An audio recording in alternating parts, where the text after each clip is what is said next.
All right, good evening, ladies and gentlemen, members of the council, staff. We're going to go ahead and get started our meeting. Today, December 10th, 2025. I'd like to welcome you all to our regular city council meeting. Thank you for taking the time to the general public for being with us this evening. We had a work session on Monday, so many of these items we've gone through, council, so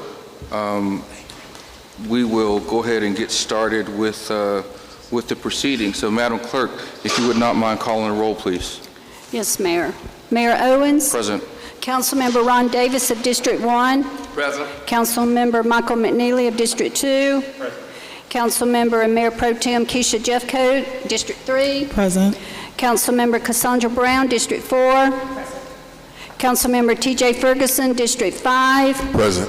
And Councilmember Deborah Herndon, District 6. Present. Quorum present. Thank you, Madam Clerk. Before we go on, I do want to take one moment to acknowledge our two newest council members. I think most of y'all know who they are right now. It's Councilman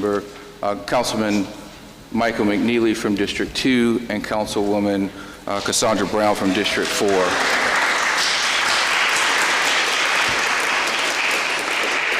Being that this is their, I guess, first full regular city council meeting, I want to take this opportunity to welcome you both to this council in official capacity. And then on January 6th, we will actually have the formal swearing in of your, per charter, the actual swearing in and the oaths that will be provided to you. So with that said, let's move forward. I would like to ask Army veteran Michael McNeely if you would lead us in Pledge of Allegiance, sir. Ladies and gentlemen, if you could stand for the pledge.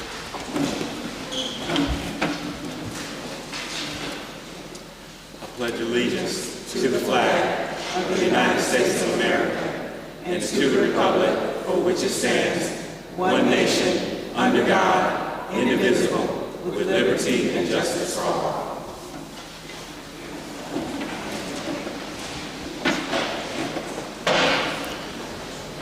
Members of the council, you've been provided a copy of the agenda prior to the meeting. At this point in time, I'd like to go ahead and entertain a motion to approve the agenda as written. I'll make a motion to approve the agenda as written. Thank you. Do I have a second? I'll second. Thank you. Motion's been made and properly seconded by Councilman McNeely. All those in favor of approval, please say aye. Aye. All opposed, say nay. The ayes have it. Thank you, ma'am. Nothing. Do you have? It's not working.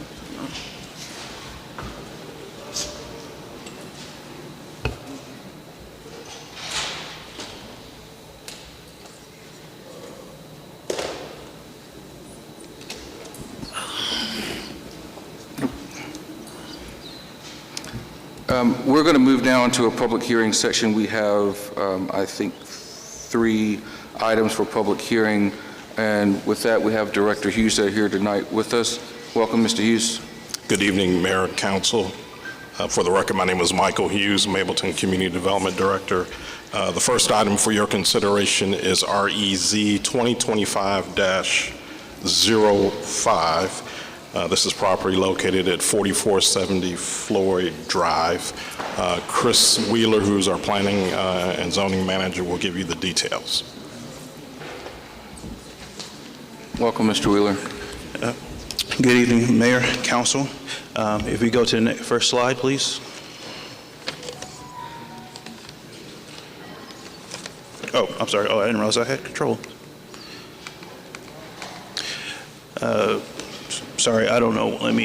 Why the PowerPoint's out of order, so I apologize. Let me cycle through this really quickly. The first item on the agenda for your consideration is, again, 2025-005. The applicant is Mr. Theo Bullard. He's seeking to rezone the subject property at 4470 Floyd Drive from R20 to RD, residential duplex. This is an aerial photo of the subject property. Again, the zoning of the subject property is R20. The future land use of the subject property is low density. This is an aerial photo of the subject property. This is an aerial photo of the subject property, again, to kind of give you an indication of where the property is located. It has property frontage along Wisteria Drive and Floyd Road. Located to the north of the subject property are townhomes and a senior apartment living complex. Located to the west and east are single-family detached residential homes, as well as to the south. This is a proposed site plan of the proposed duplex. The duplex will have 2 units. Both will be a minimum of 2,720 square feet for a total square footage of 5,440 square feet. These are proposed elevations that the applicant intended on building for the duplex. With all our zoning applications, there are the zoning criteria which you'll use to determine to make your decision tonight, either to approve the application or deny the application. Staff has reviewed the application and provided its own analysis, which should be located in your City Council packet. Staff did recommend approval, as well as the Planning Commission recommended approval with conditions. These are the conditions recommended by planning staff.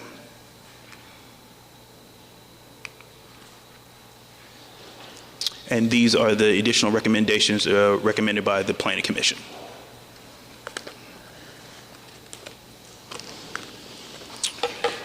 And the applicant is here tonight for a presentation as well.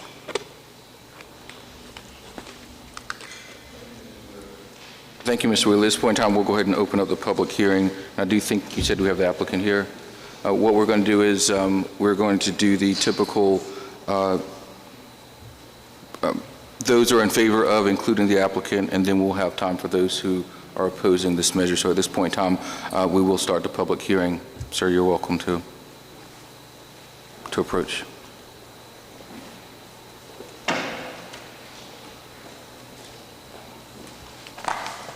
How y'all doing? I'm the applicant. My name is Theodore Bullard.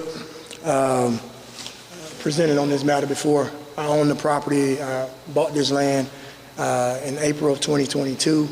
I own the property right behind it. I live at 1118 Hibiscus Way. Single family homes behind it. It's a piece of land that's been there for the longest. Thought about, my wife and I, my kids, we thought about buying that property and being able to own the land right outside of the HOA community that we currently have, and still live in the same community without having to pay the HOA and have to listen to the HOA as much. So I've lived in this community, in that particular neighborhood since 2019. We bought our home over there in 2019, new build community by Meritage Home. I've been down here for over 15 years. I used to be the director of the Boys and Girls Club on Floyd and Fontaine Road. Worked in youth development for a while. Left there, actually, today we just awarded it. I left there to start teaching at Kennesaw State University, full-time professor there. Been there for 11 years. I just got into building homes, and I like the process, and I think it just makes sense to build something nice in that area right there at that spot. I know rezoning it is the best opportunity for me in that location because of the mixed use all the way around it.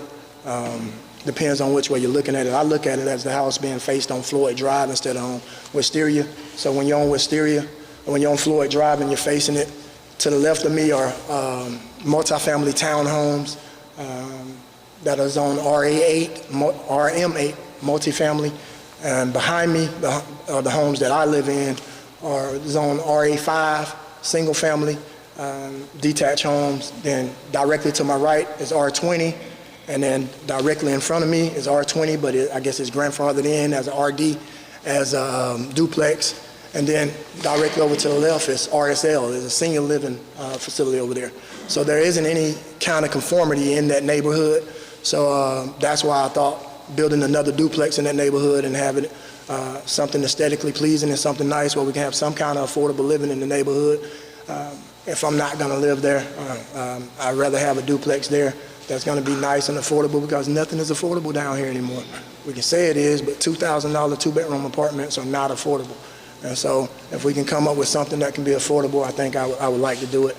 But other than that, I don't know. I don't really, I've seen a lot of the recommendations that were made. I presented last week. I had a community meeting at the church right on the corner. I'm very familiar with the neighborhood. I'm missing my son's banquet right now because I coach at South Cobb High School. I coach the Junior Eagle program, and my son is at his football banquet right now at 6:30. So I'm glad y'all got me at the front so we can go and do what we got to do. But so then we had a couple of conditions on here, and I guess I can wait for rebuttal at that point. I don't know exactly how this works. I'm not a politician. But we had 3 things that they suggested on there that I wanted us to actually be able to communicate about, because I feel as though that's a little bit overreaching. Even though they approve, I think it's a little bit overreaching when you're talking about the placement of the HVAC systems. I own a house right behind there, and I know all of the HVACs are to the side of the homes. So for them to tell me that HVACs have to be placed behind the home and then have things around it blocking it so you can't see it, I wanted to discuss that. I don't know how that works. Also, the short-term rental process, not saying that I want to do short-term rental, but I also don't want to be discriminated against and have it where you're asking something of me that you don't ask of any other tenant or any other homeowner in the city of Mableton. So everybody have to go through that exact same process of applying for that business license. I don't want any extra restrictions on me to where I have to go through that process and then have additional restrictions. And then thirdly, the requirement of having 3 canopy trees per unit. I feel like that was just because the commission, they had their own preference. I couldn't find anything in any document where you're telling me how many trees and what type of trees need to be on my property per acre. If it dealt with density or things of that nature where I cut down trees and then I have to replace a certain amount of trees, you're well within your rights, and I completely understand it. But since that's not the case, I don't think that we should be. And I want a beautiful space, and I want people to be able to walk, but no commissioner should be able to tell me, hey, that's a walkable neighborhood, and when people walk it, they're going to want to see trees, and then say, I'm going to put 3 trees here and 3 trees there. That's exactly what happened. And so I know sometimes I talk too much. Like I said, I'm a professor, so I'm not going to overstay my time. But those are just the 3 things, and that was item number 7, number 10, and number 12 that I took issue with on the exhibit and Exhibit A inside of there. So those are the 3 things that I think, and I fully understand the rest of it. I'm okay with all of the other conditions that was recommended and that they want to do, but those 3 are clearly overreaches, and I don't want anybody to be able to overreach, not even me. Thank you, Mr. Bullard. At this point in time, is there anyone else that would like to speak on behalf or in favor of this zoning?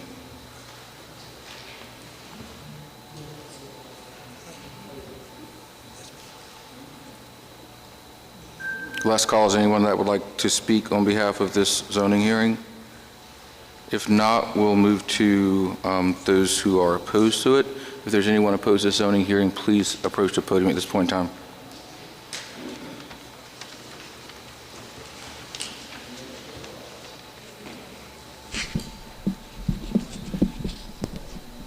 Yes, my name's Steve Young. I'm with the Mableton Improvement Coalition Zoning Committee, and I'd like to speak not specifically in opposition, but there are some caveats we would like, most of which are presented in the Planning Commission's recommendation, and therefore we would like to see those recommendations seen through in general. We think that this is a good addition in the neighborhoods. The transition area between residential and commercial and duplexes is an adequate buffer property between those two. So we just urge that the Planning Commission's stipulations be included in the final steps. Thank you.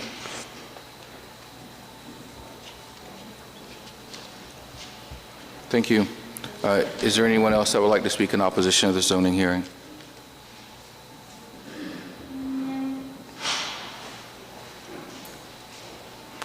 I'll ask once again, is anyone here that would like to speak in opposition of this zoning matter? Please approach the podium at this time.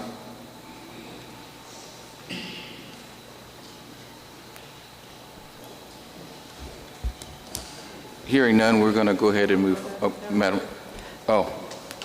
Go ahead, ma'am. Could you please state your name and what district you live in or address? Yep, my name is Anita Hewitt, and my address is 1157 Parktown Drive, which is actually Concord Trails, where the gentleman is expected to build his complex. The comment I wanted to make that we are a long-standing community, intentionally developed and zoned for single single-family residential homes. We do have a few primary concerns that we would like to note out. One is the incompatibility with existing zoning character. The proposed duplex introduces a multi-family housing structure into the area historically and intentionally zoned for single-family use, disrupting the architectural cohesiveness and intended land use of our subdivision.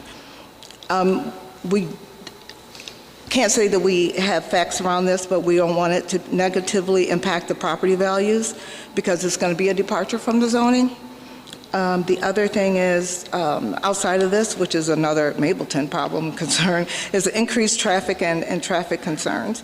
But the main thing, too, is looking at the strain on the infrastructure and the community resources. With higher density housing may place added strain on the local utilities, stormwater systems, and community services that we plan for single-family usage levels.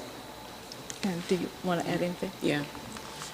Thank you, ma'am. Hi, and I'm LaTanya Milton. I live at 1225 Parktown.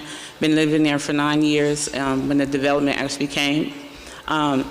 I'm begging the city council, please don't allow this to be a short-term rental. I understand there are 2 duplexes that's been grandfathered in. They've been there for years, even before that property was built. But just having a short-term rental in the middle of our neighborhood, I just feel like that's something we shouldn't propose at this point.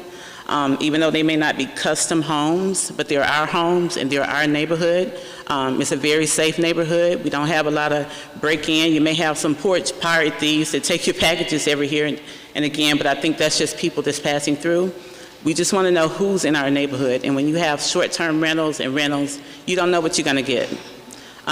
So I'm just asking if you guys can please really consider that, because again, it's our neighborhood and we don't want that in our neighborhood. I'm sorry. Thank you, ma'am. Hi, my name is LaTanya Dior. I, too, live in Parktown subdivision. As a matter of fact, I'm neighbors with LaTanya. And I just wanted to say that it does matter as far as the housing continually going up in our community, which is not an issue as much as it is to avoid overburdening our infrastructure. I know that schools, water system, utilities, and public safety services are already and operating with capacity in our area. However, additionally, the development would stretch these systems thin in the area that we are, because we're off of Floyd Road. We already have the senior development. We're in District 6, I'm sorry. And it is a close-knit community, but it does matter how many more houses, because we already have several houses going up on Floyd, and they just across from Mableton amphitheater are also opening up communities, but this development particularly will affect us directly. We're right by the Park Trail, and it's a close-knit community. It does matter that we keep that aesthetic for our community, so that it continue, as my neighbor said, keep our community in the development of looking and feeling as a home versus a business community. Thank you. Thank you, ma'am.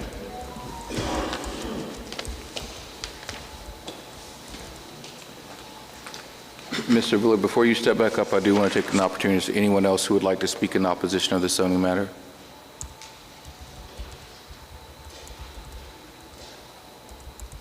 All right, so we don't have anyone else. Mr. Billard, you're going to be recognized, and then I'll give our council an opportunity to ask any questions of you or Mr. Wheeler or Director Hughes. Yes, sir. I don't want to be disrespectful, but it's pretty laughable. Their neighborhood is they're the townhomes. They're the 3-story townhomes that have over 50 units compact into an area, and we're talking about adding townhomes on half-acre lots. My house is on 0.17 acre, and everything that's RA5, all of the 24 homes that Meritage Home built, because we're the single-family home community. They're technically multi-family townhomes. So when you're talking about impacting stormwater and traffic or things of that nature, I coach in this neighborhood. I've been in this tight-knit community. My kids are the ones that play basketball in this neighborhood. I know every kid over there. They call me Coach Bullard. So I run summer camps in these neighborhoods. Yeah, we are close-knit because I know the little boys in that neighborhood too. All of the little kids that go to Floyd Middle School, and you can talk to the principals over there. You can talk to the principal at South Cobb. I run the Boys and Girls Club right down the street, so I understand how the community is close-knit, and I'm actively involved in everything that's going on in that community. So I just wanted to be clear that their homes are the ones that are zoned. They live in townhomes. They have shared walls. My duplex that I'm talking about building, it's going to have a shared wall, but the shared wall is going to be the garage. So you can put two families that can live there and they don't have to hear, because I lived in townhomes before.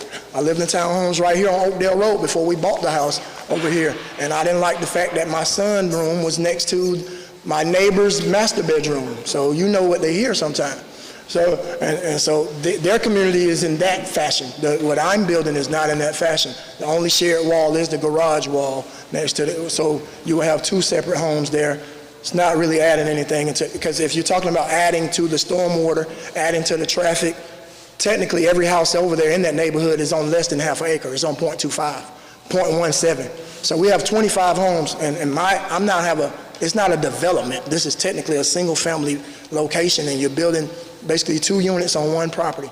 So the development is what you're allowing Meritage Home to do over on Floyd Road.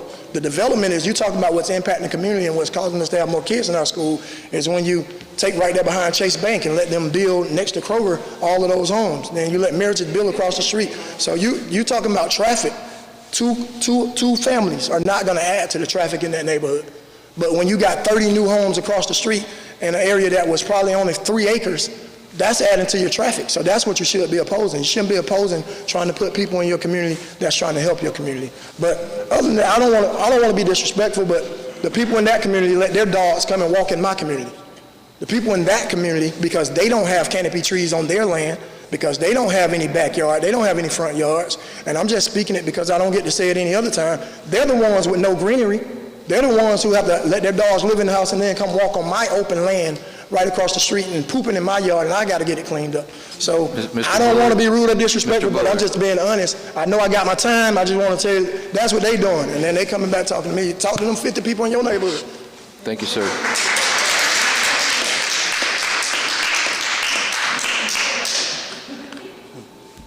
Yes, sir. I'm going to ask the council if there's any questions at this point in time. I actually have a question. Yes, ma'am. Is it your intention to do short-term rentals? No, it isn't, but it's my intention to not. If they want to put short-term rental restrictions on me, do it on their whole community, because they have everybody in Mableton has the ability to go and apply for the business license and get that for them. I don't want any extra restrictions that you don't have while you live in Mableton. Every single homeowner in here can go and apply for that exact same thing. So don't come and add nothing to me that you didn't add to yourself.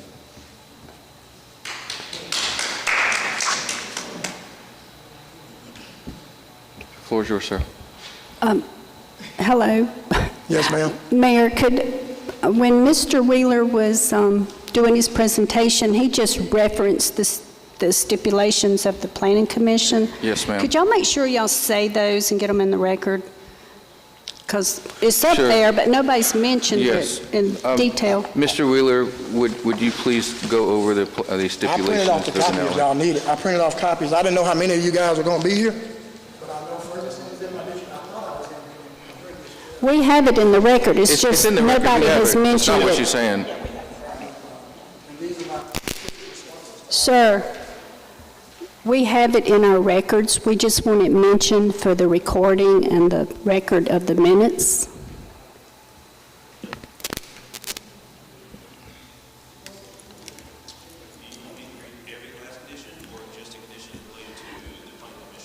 So The main ones that There's- seem to be the conflict, what the Planning Commission are asking for. there are 7, how many are there? There are 10, correct? There, yes.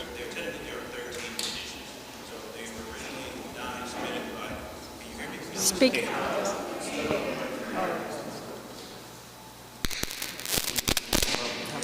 Kick this It's over. right there. You got it right here. It's right there. Okay, thank you. All It's right. right here. Yeah, okay. So the ones that Mr. Butler is in contention with is item number 7, which I'll read, is all mechanical equipment, HVAC units, and trash receptacles shall be located behind the structure and screened from public view with landscaping or solid fencing. He's contending in number 10, which states no short-term rentals or STR uses are permitted on the subject property. And number 12, the 3 canopy trees for each unit shall be planted before the certificate of occupancy to be issued.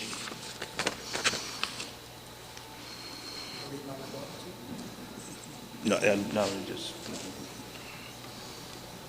Is that satisfactory, Madam Clerk?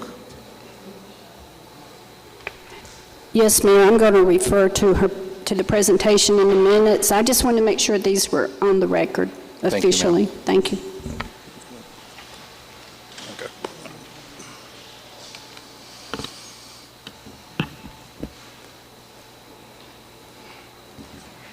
Any other questions of Mr. Bullard or Mr. Wheeler or Director Hughes, Council?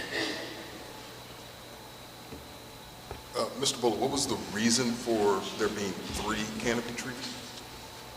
They didn't have a reason. I don't think You said what the reason they asked for the 3 canopy trees? They didn't state in the reason. The reason, I'm sorry. You probably should ask Wheeler or Hughes that, I can tell her because what the they reason put the they said. stipulations on. He doesn't know why. That it was a preference by the Planning Commission. That was a preference. The Planning Commission would like to have 3 canopy trees to be planted on the subject property. It is a requirement for residential developments to have canopy trees to be planted on site. I don't know the specifics off the top of my head as far as how many trees are supposed to be planted, but it is a common practice for developers to include canopy trees on single-family homes.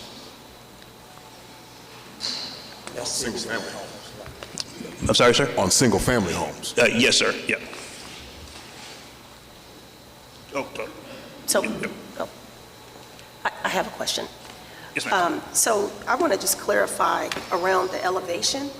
So looking here, we have an elevation 1 and 2, and those are, it's the same, architecturally it's the same. Mm-hmm. But if you look in the beginning of the package, there's another representation here that differs. And so is that just meant to be, I mean, what, I'm kind of confused on what. So that was the initial elevations that he was prescribing to, but the Planning Commission wanted a better rendering, and so what is in the packet now is the rendering that he is proposing to build. So 1 and 2?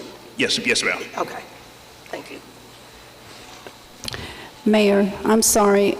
I'm getting comments that they can't hear. Could everybody please speak into the mic and speak loudly? I'm having trouble hearing also. That's one of the reasons I wanted the stipulations said aloud, but it's hard to hear in this room, for sure. Thank you, ma'am. Do you need me to repeat my question? And it probably helps to pull that mic up, speak in there.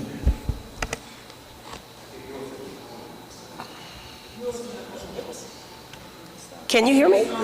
Okay. So do you need me to repeat my question? Okay, sorry. Command voice now. Okay. So my question was around the elevation, and I wanted to clarify which elevation has actually been approved here.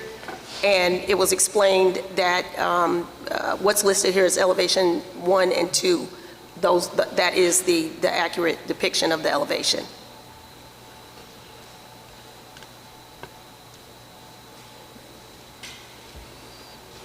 And so they don't want the HVAC units to be on either side, but they want it to be behind the... Yes, sir, because that's as I mentioned in the work session, that's just kind of a standard zoning stipulations for residential duplexes. The issue that for Mr. Bullard is that because he's on a corner lot, and so the idea of having a screen behind it, he still have some view along the right-of-way if it's along Wisteria Drive, and so therefore the idea is just kind of screen that from public view, not so much along Floyd Drive, but along Wisteria Drive. Again, that's just a standard development standard that the planning staff is trying to set. However, if the city council doesn't want that standard, then we're amenable to changing that. Yeah, so I mean, my thing is, I mean, yeah, this is my district. I've been driving past this empty lot for 20 years now. And what it used to be, Sorry. Yeah, this is my district. I have been driving past this empty lot for 20 plus years. What it used to be was a crack house, and then it got torn down, and then it's been an empty lot for all this time. The HVAC, if the house is sitting like this, wisteria is coming down this way, I'm still going to see the HVAC unit if it's in the back of the house.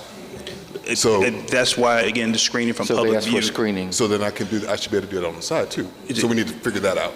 So if you're looking if you're standing on Wisteria Drive, because the entrance into to the property would be along Floyd Drive. Correct. Right, and so the back of the house would be along I forgot the name of the subdivision. So that's the back of the Concord Trace. That's the back of the subdivision. So the units would be behind there. Yes, but you could probably still see the units if you're drawing along Wisteria Drive. And so therefore, that's why staff was indicating a screening with a landscaping or a fence to view it, to screen it, because he has frontage on Wisteria and Floyd Drive. If he didn't have frontage along Wisteria Drive, then you couldn't see it. So that's the idea for staff to indicate that do screening with a fence or landscaping. However, staff is amenable to changing that if the council doesn't want to have that. I personally don't believe that it's necessary for the way that this is set up. And yeah, I don't necessarily think it's necessary. I don't think it helps. Okay, yes, sir.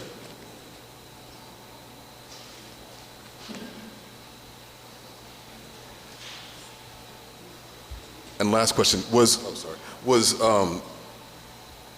site studies completed to understand what the infrastructure was, what it looks like, Sorry, say it again for me, sir. Any issues that we could have with the infrastructure? No, sir. No indication from Cobb County regarding the site as far as infrastructure. Okay, so we've already talked to Cobb DOT. We understand that this is okay in this. Yes, sir. area? It's in your staff report. Yeah, their comments. Yeah, I just wanted you to say it out loud. Yep. Okay. Yes, sir.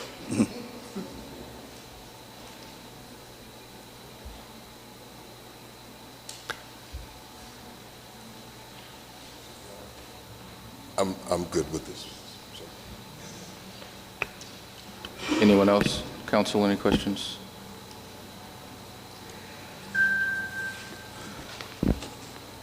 All right, at this point in time, we had the the public hearing on RAZ 2025-005. We've heard from those who are in favor of this as well as those who are opposed. Councils have their opportunity to ask questions. We are going to close out the public hearing on this. And at this point in time, we'll go ahead and entertain a motion to approve RAZ 2025-005, and along with any potential stipulations. I'm going to motion to approve the zoning for the REZ 2025 with all of the stipulations. With the stipulations. Did you want to delete the one reference? Yeah. Yes. Okay. Oh, yeah. I didn't hear you say that. Yeah. Oh, I'm sorry. Yeah. No. Okay.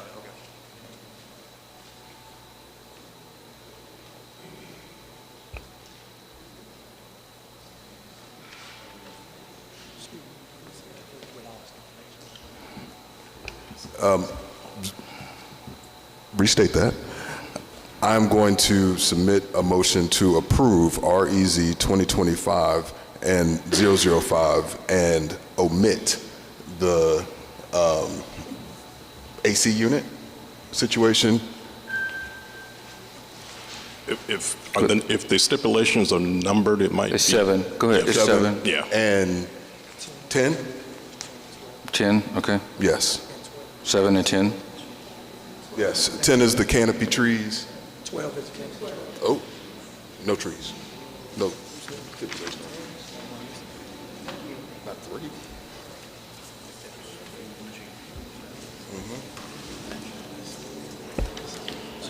Not 10. 12. Yep. So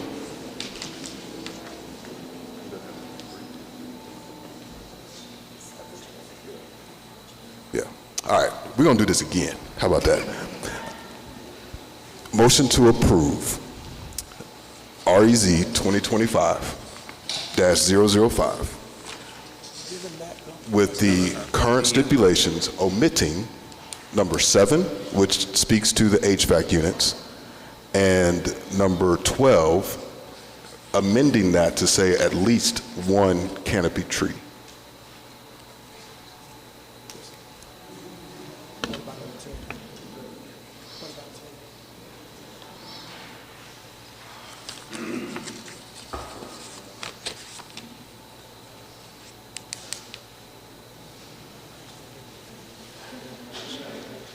Yes, ma'am.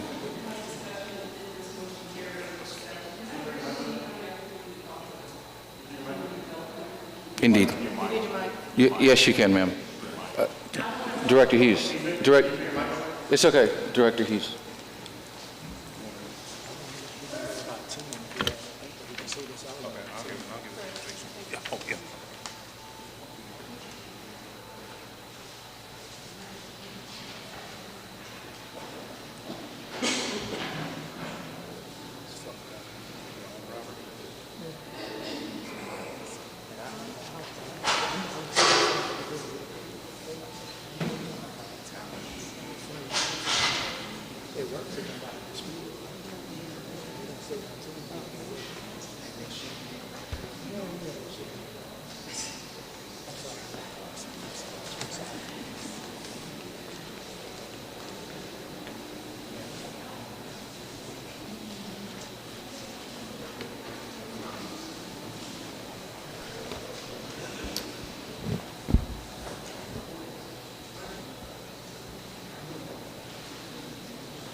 I'm sorry, while we're waiting, those of you who are standing, are you needing a seat or do you need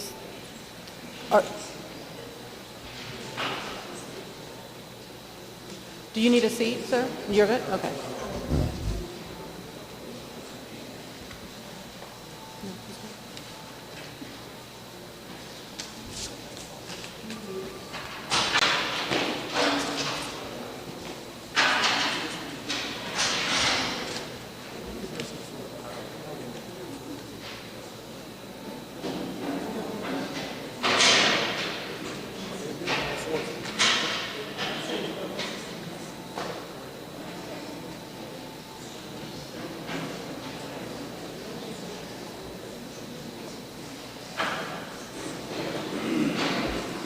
Do we have any more chairs?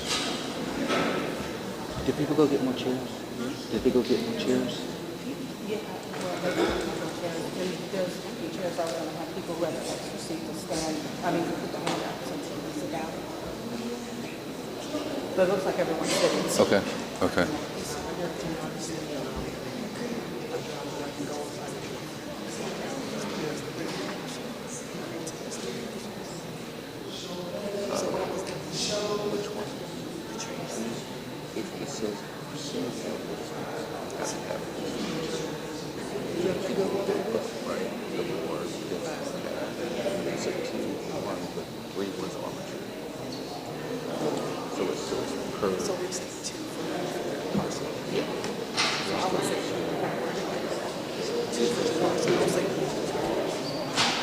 One for each.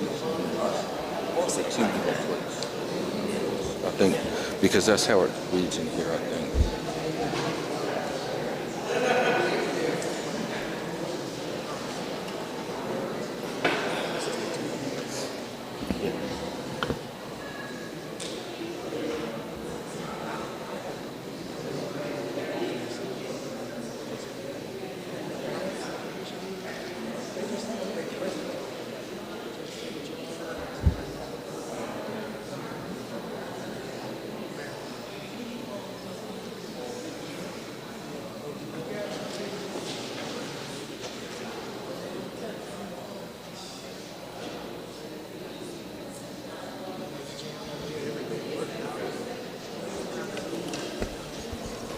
Mr. Mayor.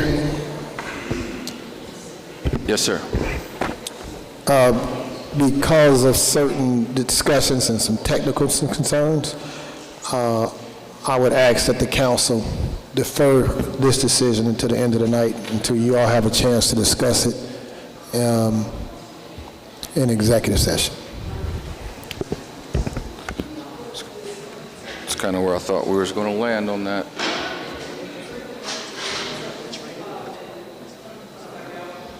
I would,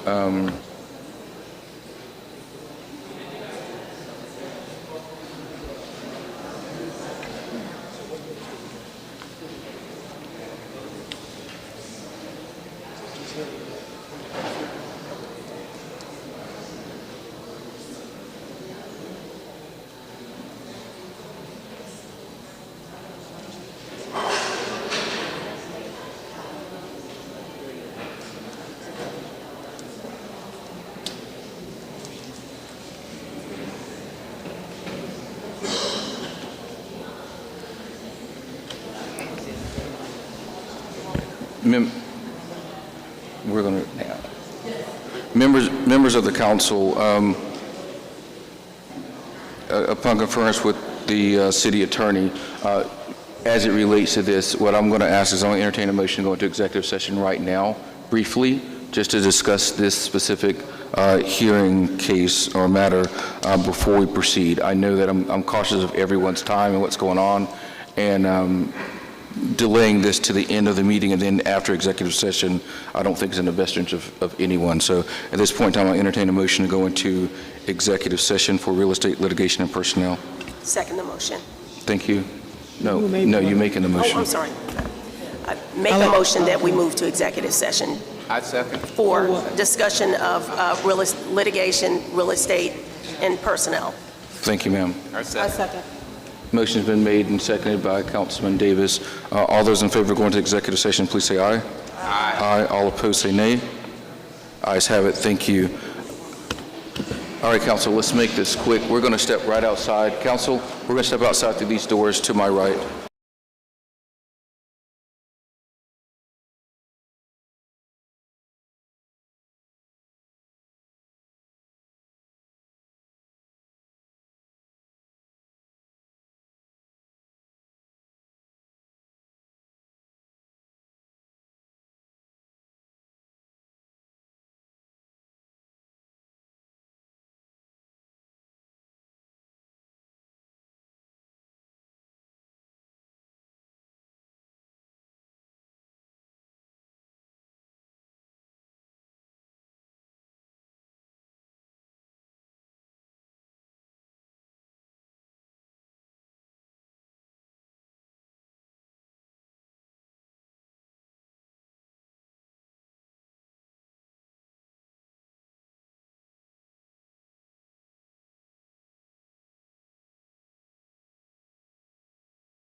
All right. Ladies and gentlemen, at this point in time, we're going to go ahead and start back. So members of the council, I'd like to go ahead and entertain a motion to exit executive session. I'd like to make a motion to exit executive session. I second. Thank you. Motion been made and seconded by Councilman Herndon. All those in favor of exiting executive session, please say aye. Aye. All those opposed say nay. The motion passes. All right, we're going to resume where we were with, if you're following along with the agenda, that is 6A. Councilmember Ferguson has a motion, and I do believe you have a friendly amendment to that motion. Yes, so I want to amend my motion to include item number 10 as well, being stricken, which is the short-term rental prohibition. So we are, in fact, striking item number 7, the HVAC placement, item number 10, short-term rental, and we are amending item number 12 to require at least one canopy tree per unit. Thank you, Councilman Ferguson. I think that was clear on that amendment. Do we have a second on Councilman Ferguson's amendment? I second. Thank you. Motion's been made and properly seconded by Councilman Herndon. Any further discussion on this, council? Hearing none, I'll call the question. All those in favor of the motion made by Councilman Ferguson, please say aye. Aye. All those opposed say nay. Ayes have it. Thank you. That has been approved. We will move forward on REZ 2025-005. Thank you.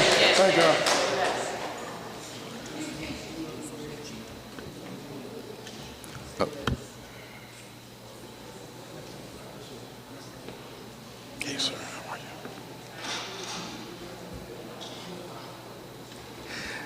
That takes us to item 6B, which is REZ 2025-004. Director Hughes, the floor is yours, sir. Thank you, Mayor and Council. This application involves property located at 6851 Queen Mill Road, and the request is to rezone property, a 4-acre tract from R20 to R15 for a 6-lot detached subdivision. Mr. Wheeler will provide the background. Thank you. Good evening, Mayor and Council. The applicant is Mr. Alexander Prop. Mr. Prop is seeking to rezone the subject property from R20 to R15, as Director Hughes mentioned, for the development of 6 detached lots. This is an aerial photo of the subject property. Again, the current zoning of the subject property is R20. This is the future land use of the subject property. The future land use for this subject property is low density. This is an aerial photo of the subject property.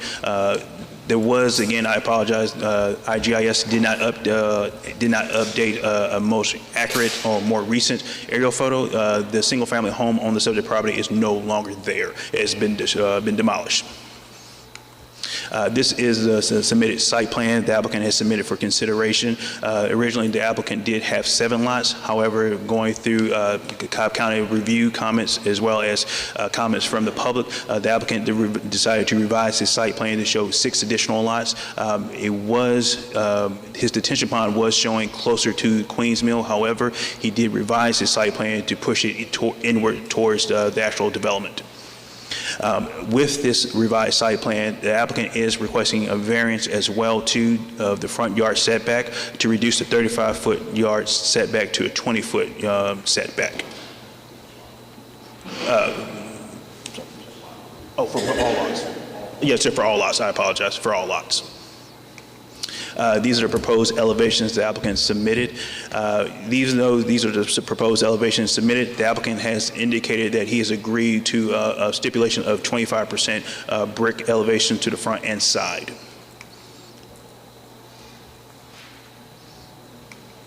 With all our zoning applications, you have zoning criteria which you'll be using to make your determination tonight if the applicant should be approved or denied. Planning staff has reviewed this application and has provided its own analysis and recommended approval of this application. The Planning Commission recommended approval as well and did add additional conditions to the subject property, to the applicant. We did start off with 9, and I believe we ended up with 13, I believe, this time.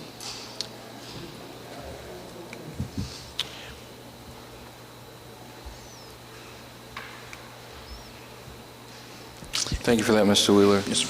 At this point in time, we're going to go ahead, Madam Clerk, and open up the public hearing for this. Same as previous, anyone who'd like to speak on behalf of this, is the applicant here? Yes, sir. Okay. At this point in time, we'll go ahead and have the applicant come up, and we'll start the timer whenever you're ready, gentlemen.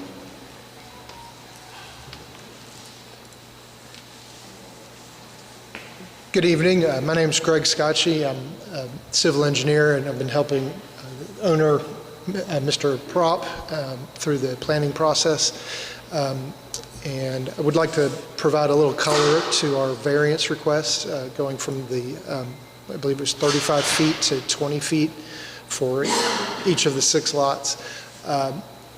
The reason for that request is because of the topography of the existing lot. Starting at the kind of the north central portion of the lot is the high point, and then going due south is the low point. And across that distance, it's about a 20% slope down. So every 5 feet you go out, you go 1 foot down. So it became very challenging to lay the roadway out and any potential proposed buildings, and pushing those buildings forward to the proposed 20-foot building setback line is, beneficial to the environment. We hope to not disturb as much of the existing lot that way. And we would just humbly request that the council approves our variance request. Speak up, please. We humbly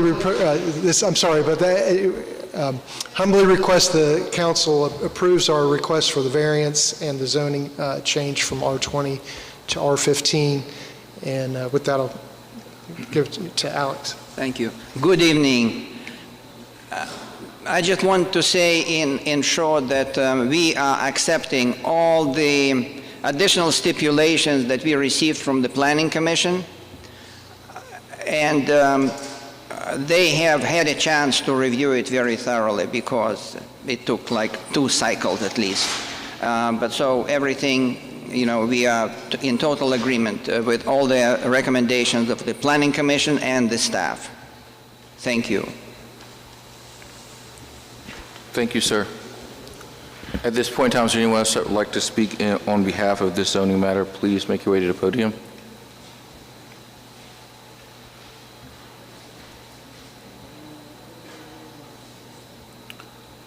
Seeing none, we'll move to those who are opposed to this zoning matter. Is anybody opposed to RZ 2025-004? Please make your way to the podium at this time.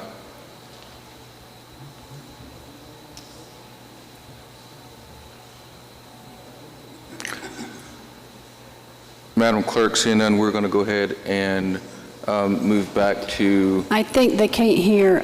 All right. Is there anyone at this point in time that would like to speak in opposition of RZ 2025-004? If you do, or if you are in opposition of it, please make your way to the podium at this time.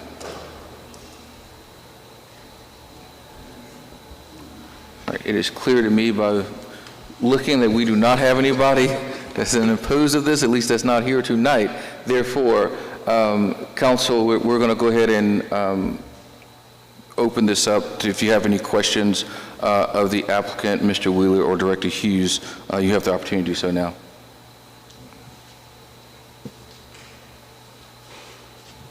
Good evening. Yes, so I want to first say that we're doing this. All right, so I want to say first, I'm glad to see the additional stipulations that were added to this application. They were certainly, I believe, needed. I would like to address a couple of things. So there's one mention of language for the applicant having an option to pay for curb, gutter, sidewalk. I don't know that I don't know about having the option versus ensuring that those funds go towards those things that are certainly needed. I thought we had included that condition because that was a condition recommended by the Planning Commission to include that language. So outside of an option or with an option to either pay the monies or actually ensure that the gutter sidewalk is in gutter included? I can't hear you. So I said, Mr. so Council. is it still listed as an option? I thought it was still listed as an option. for Yeah, the yes, developer. sir. Well, I apologize. So usually the planning commission usually takes that option off the table, and so I apologize if that's not in the staff report with the updated conditions. Usually that is, but if it's not, then I would say if you want to go ahead and take that option off the table, then go ahead and include it in your motion. Yeah, I would rather not see the option. I'd like to ensure that the developer is going to take care of those things and not leave it to someone else to do. Yes, sir. Yeah. Thank you, sir. Any other questions from the council? Hearing none, I'm going to go ahead and entertain a motion to be able to move this zoning request forward. I'll make that motion. Thank you, sir. I second. Any further discussion, council? Hearing none, I'll go ahead and call the question. All those in favor of approval for RAZ 2025-004, you had us? Yes, that's right. Will you amend your motion if you don't mind? Yes, I will amend my motion to include taking the option off and ensuring that that those items are paid for by the developer.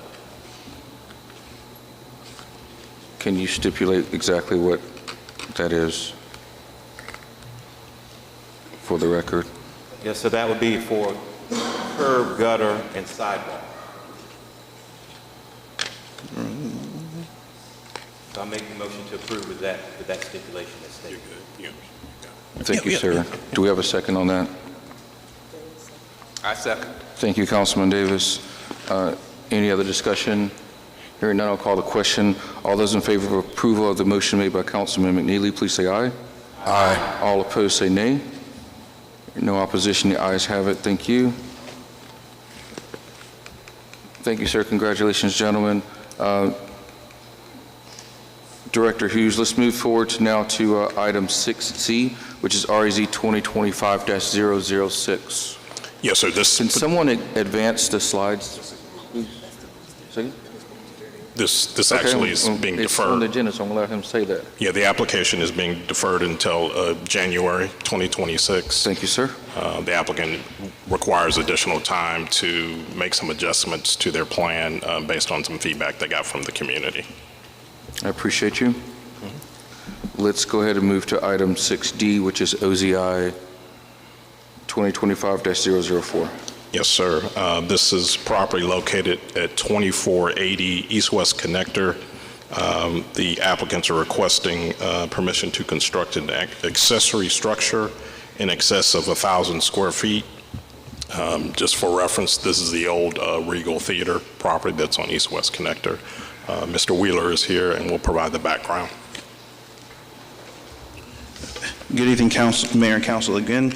The applicant is Rural King. The subject property is 2480 East-West Connector. Again, the subject site of the old Regal movie theater. The applicant is looking to amend the stipulated site plan for the creation of an outdoor display area. This is an aerial zoning map of the subject property. Star indicate the subject property. The current zoning is CRC, Community Retail Commercial. This is an aerial map of the subject property. It has frontage along Hurt Road and then as well as along East-West Connector. This is the stipulated site plan approved back in 1997. Again, it was part of a retail shopping center that in turn developed into the Regal movie theater along with other smaller commercial shops. This is the original, this is the site plan. So I wanted to let me pause here really quickly. So this is the revised, this is the original site plan the applicant submitted for consideration. The difference is highlighted in green is a smaller size space of what the original display area was going to look like. Highlighted in the pink and as well as the orange, those are other outdoor display areas. In your applicant packet, the applicant indicated that they were seeking approval for a 12,025 square foot outdoor display area. However, the applicant did not include the additional other outdoor display areas in their calculations. And so they are including the calculation for the sidewalk display and then the other display as well too. So the total square footage of the outdoor display area is 31,950 square feet. And so therefore there's a difference between what we discussed at the work session to what they're trying to submit to, for approval. The applicant does have hard copies, and there's a restated a revised statement for you guys to review this evening. So if you look into, so again, this is what you saw on Wednesday. Again, all this is not 12,000 square feet. So again, it is closer to 32,000 square, closer to part of the 32,000 square feet. I apologize. So let me also read into the minutes as well to which square footage is what. So the outdoor display area is approximately in total outdoor display area is 12,000 and 25,000 square feet. The outdoor bullpen area is 10,750 square feet, is which the square footage that Commissioner Ferguson mentioned at the work session. And then the sidewalk display area is 9,150 square feet.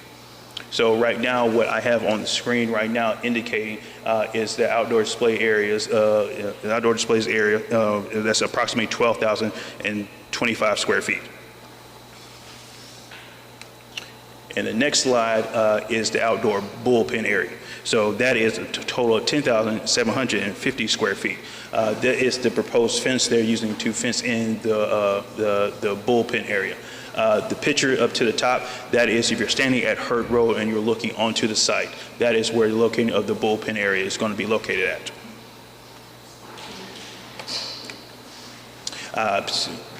Do you have a question? Yes, sir. So, is that, you said that's Hurt Road? Yes, sir. So if you're standing on Hurt Road and you're looking south, that is you're looking at what the proposed bullpen area it will be located at. The fencing material is what they're going to fence the area in.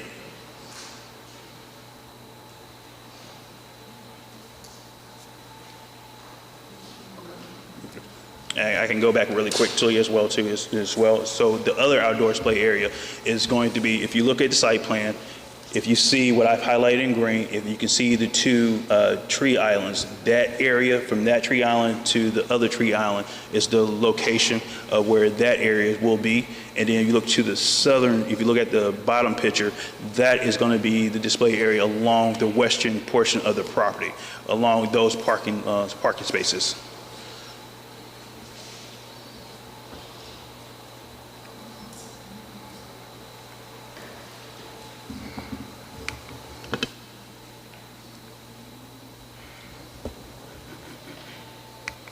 So with that, so staff is still in agreement with approving the requested amended site plan with these following stipulations. And Rural King is here to provide better understanding and clarification as well too. Thank you, Mr. Wheeler. At this point in time, we'll go ahead and move along with the public hearing, ensuring that those are in favor of this gets an opportunity to speak. Let's go ahead and start with you, sir. Thank you, Mr. Mayor, and thank you to the commission, and good evening. My name is Chris Twyman. I serve as counsel, Georgia counsel for AJM Mableton, Georgia, LLC, which is also doing business as Rural King. And just first a little bit about Rural King, and then I want to elaborate on our application and our requests. Rural King is a national home, garden, and farm store that consists of approximately 174 stores throughout 17 states. There are 2 locations currently in Georgia, including Bainbridge and Waycross. There's a 3rd store opening in Rome in March of 2026. And Rural King serves these communities with a variety of goods, from consumables to home goods, automotive goods, feed, fertilizer, apparel, pet supplies, products customarily sold with similar competitors in this industry. And this is about outdoor display and bullpens, and so other competitors, not apples to apples, might include a facility like a Home Depot or a Lowe's. We're before you today seeking relief in the following form. First, we do respectfully request to increase the square footage allowance for the outdoor display. And then second, and what is part of the OZI application, is the ability to construct this bullpen that was discussed. And so I do want to take just a couple of minutes to talk about both of those. And your limit for the outdoor display by code is 1,000 feet. As the planning office indicated, we're asking for the variance to increase the outdoor display area to 12,025 square feet, and that was indicated on your on the application model as the green area. Now, the total square footage, obviously, that we're asking for with the inclusion of this bullpen on the OCI application does take us above that 12,000 square feet that was listed in the material list that you discussed when you had this project. I will let you know that on those conditions, all of which we agree with and can comply with, the recommended conditions, stated that this would be in accordance with the revised site plan dated November 4th of 2025. That revised site plan did include on its face the 3 square footage areas. It included the 12,025 square foot for the outdoor display area, the construction of a bullpen, which would be 10,750 square feet, and then the sidewalk outdoor display area of 9,150 feet. What was not included was in item 2 that those 3 were added together. So I want you to know that the material you have, if you look at it, does actually have the square footage on the actual site plan itself. We're asking for the OZI to be able to build the bullpen area because there is not adequate space to add on to this building. And since it is a freestanding structure, that's what requires us to make the OCI application. The fencing that you saw in the example, the bullpen will be fenced in, is just an example, and we are committed to working with the city on whatever the aesthetically pleasing fencing needs to be for that bullpen area. And we've also discussed with planning, and we see in the recommendations that there might be other landscaping that you will require to properly screen those display areas from Hurt Road, and AJM is prepared to meet all of those conditions. That is our request. I will tell you that with me today is, if you have any questions, is Bill Gregory. He is with Rural King National. He's flown in today from Illinois in case there are any technical questions about the project that he can answer.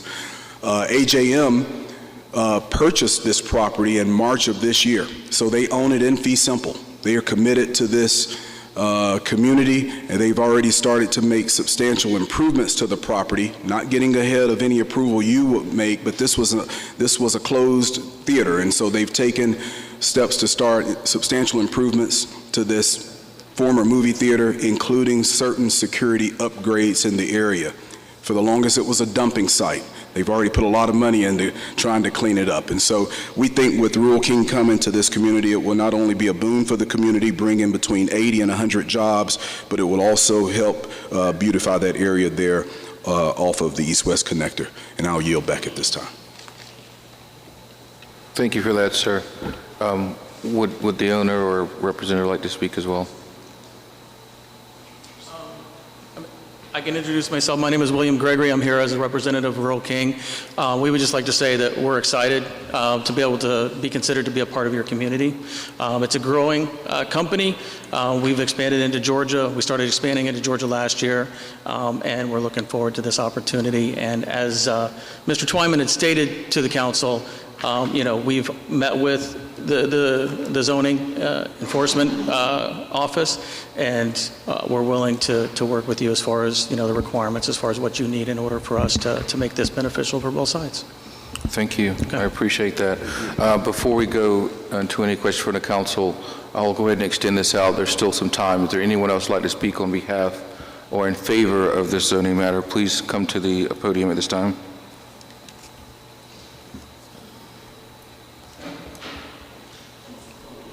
This is in for.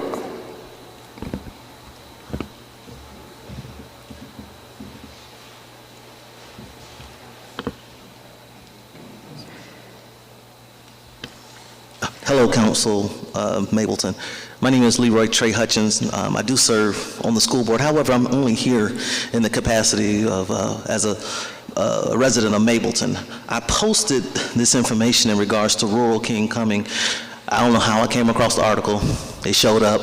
I posted it, and it has been shared over 14 times from my page. 5 pages from Mableton Improvement Coalition with close to 100 comments from people within our community who overwhelmingly support Rural King coming into our community. They look at it as a great addition, something we currently don't have. One of the things that I saw was urban agriculture, as we have the proximity to where this location is to Hiram, Powder Springs, and some other areas that do have opportunities that this is going to help benefit even here in Mableton. It was overwhelming. A lot of people didn't know about Rural King until now, but I do want to make sure that I highlight just from a community perspective, once posting it, people were in favor of it coming and actually excited for it coming. So just wanted to share that with you. Thank you, Mr. Hutchins. Anyone else that would like to speak for, on behalf of this zoning matter, please come to the podium now.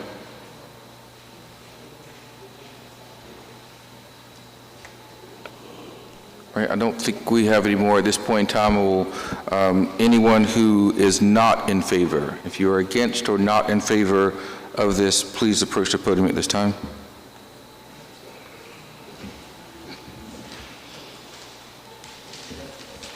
Yes, my name's Steve Young with the Mableton Improvement Coalition Zoning Committee. We are actually in favor of it. However, we would like to see some additional stipulations added. One is the parking lot is tired and decrepit, and we would like to use this opportunity to see if the applicant can actually clean it up, make the medians nicer than what they are right now, and the pavement. And also the facade is a movie theater, not a storefront, and we would like the facade to be cleaned up and made more appropriate for the type of business that is in the facility here. Thank you. Thank you, sir. If there is anyone else that would like to speak against or that is opposed to OZI 25004, please come to the podium now.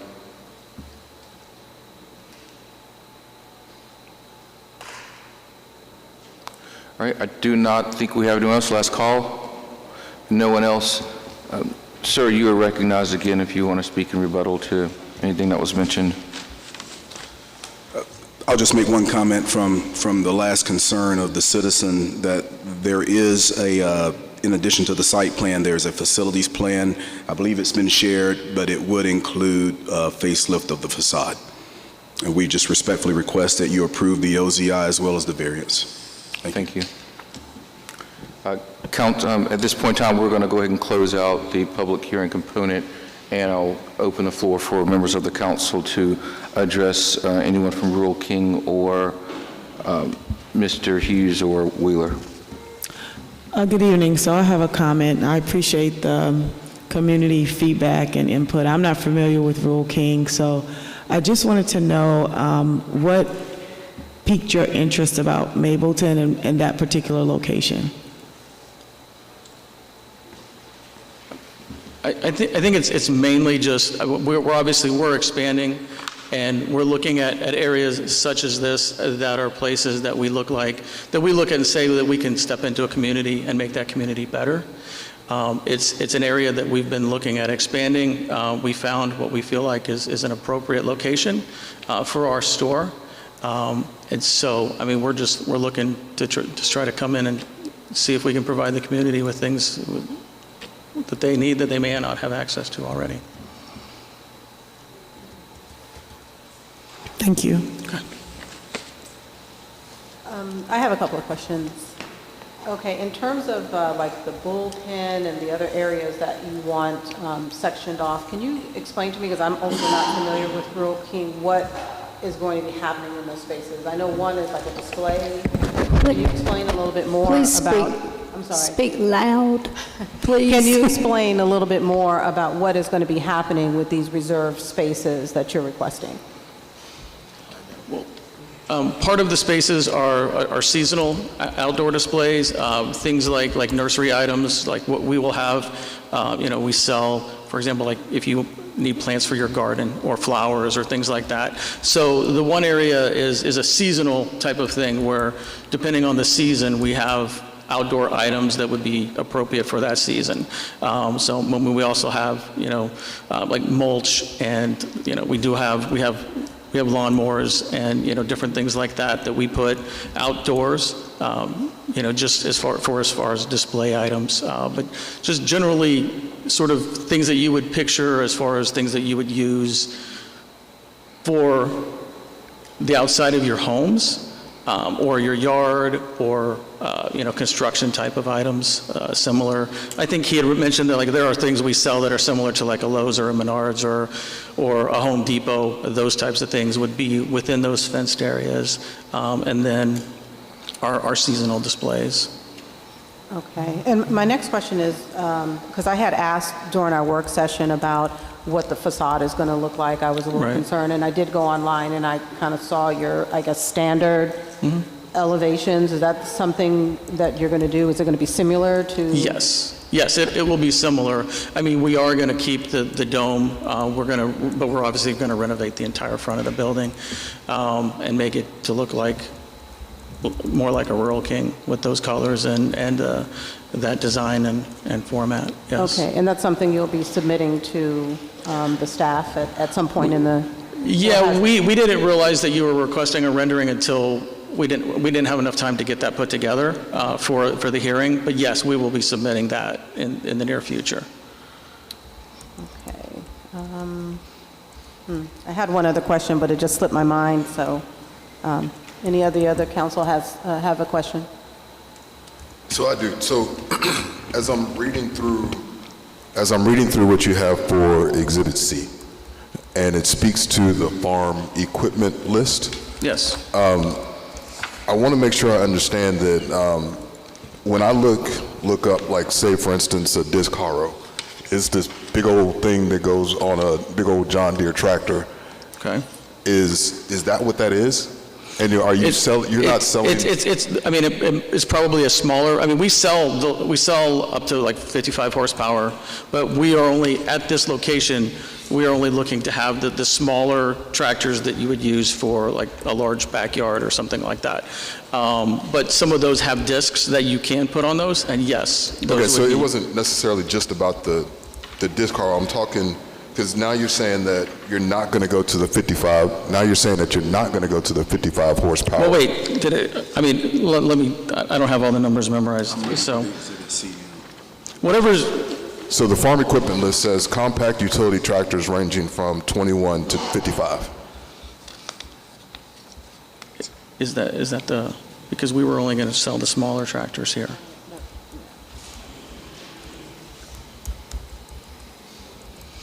What is the small? I don't have that memorized. So the November 25, and actually the original and amended did include the 21 horsepower to 55 horsepower. We had a discussion with planning. The plan for this location, based on this community, was to only sell the smaller units. In fact, you can have some that are larger than 55. So it was 21 to 25, not 21 to 55. Okay. And we'll take that amendment if Yes, that's what right. the commission wants to do. We sell in other locations up to 55, but this location would only be 21 to 25, which are the smaller ones. Okay, that helps. I'm sorry, on the sizes I got a little.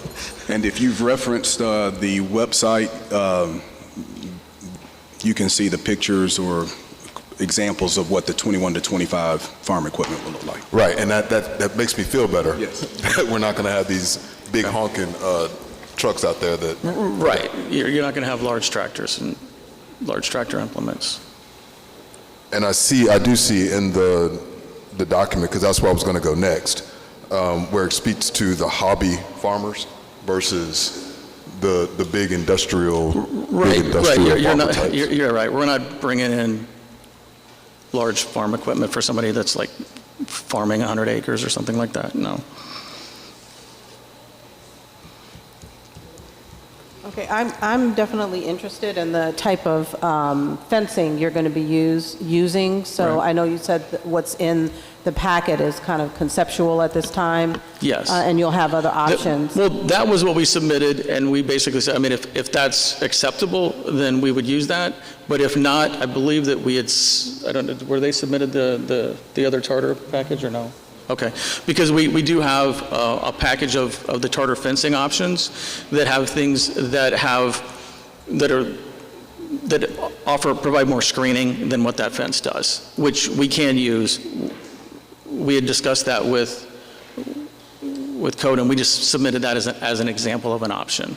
Okay, great. Yeah, because I would be interested in seeing what the other options looks like, because I do feel that there needs to be a little bit more screening for that area, especially since it's facing, Hurt Road. It wasn't transparent either, was it? If I recall, the alternative screening that we discussed, it's right down here. Yeah. Was a non-transparent. He has some of it on his phone, if you don't mind if he approaches.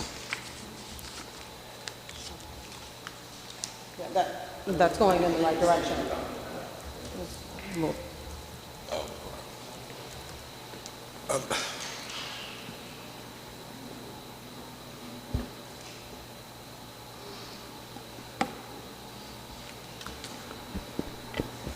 Councilwoman, I don't think,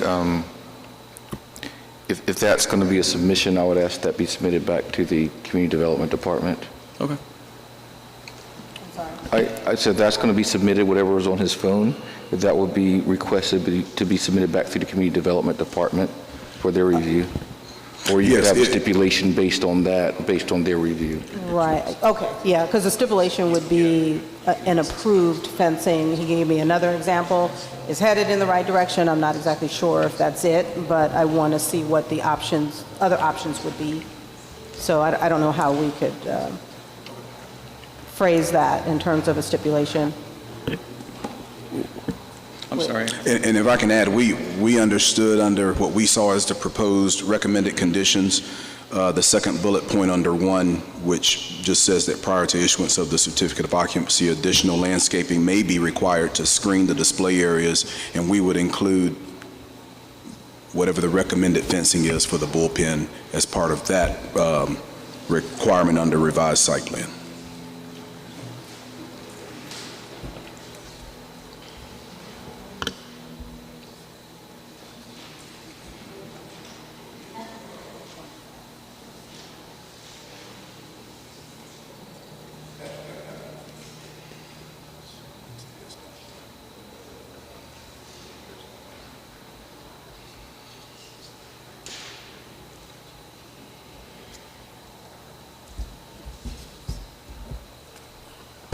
Okay, I don't have any other questions. I just want to make sure that we amend the section in terms of the size of the equipment from, 50 or whatever it is to, 21 to 25? 21 to 25. Right. Yeah. So if that would need to be amended. Thank you.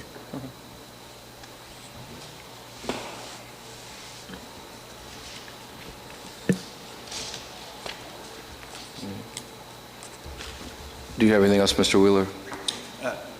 Yes, sir. Thank you. Again, because we've got the new calculations for the square footage, so if council does recommend to approve, that you approve for a total of, 31,950 square feet for the total outdoor display area, which includes everything. So again, just want you to make sure you, if you do recommend approval, that you include that specific number.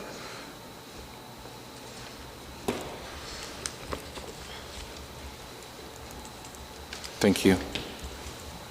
I did have one question. With the new number, does that do anything to reduce the number of parking spaces and what's necessary, handicap spaces and all that sort of thing? Oh, no, sir. No, it doesn't reduce anything. They have enough parking to meet the minimum parking requirement.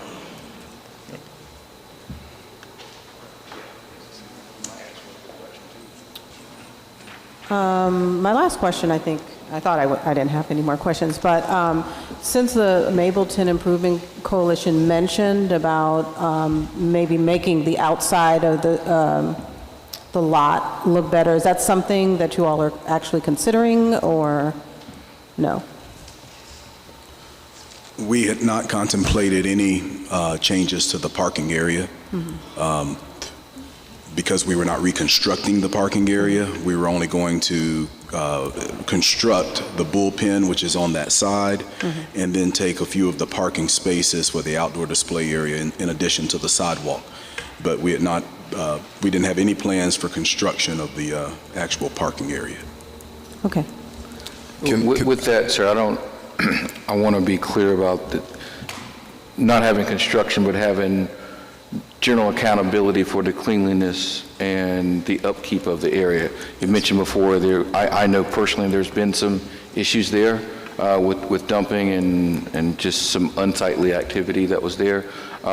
So not engaging in any upgrades in the construction or layout of the area does not mean there's not a commitment to ensure that there's going to be cleanliness, maintenance, and just overall upkeep of the area. Is that in fact correct? That is correct, absolutely. And in fact, some of the efforts that have been made pending this hearing included some fencing, some, I guess, policing isn't the right word, but certainly patrolling. There are some signs that have been put up for no trespassing.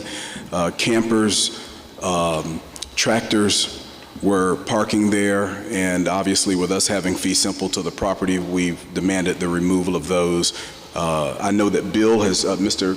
Gregory has personally spoken to some of the neighbors, including some residential neighbors, on his trips down here to assure them that they are going to make sure that property stays clean, stays well lit, and is safe.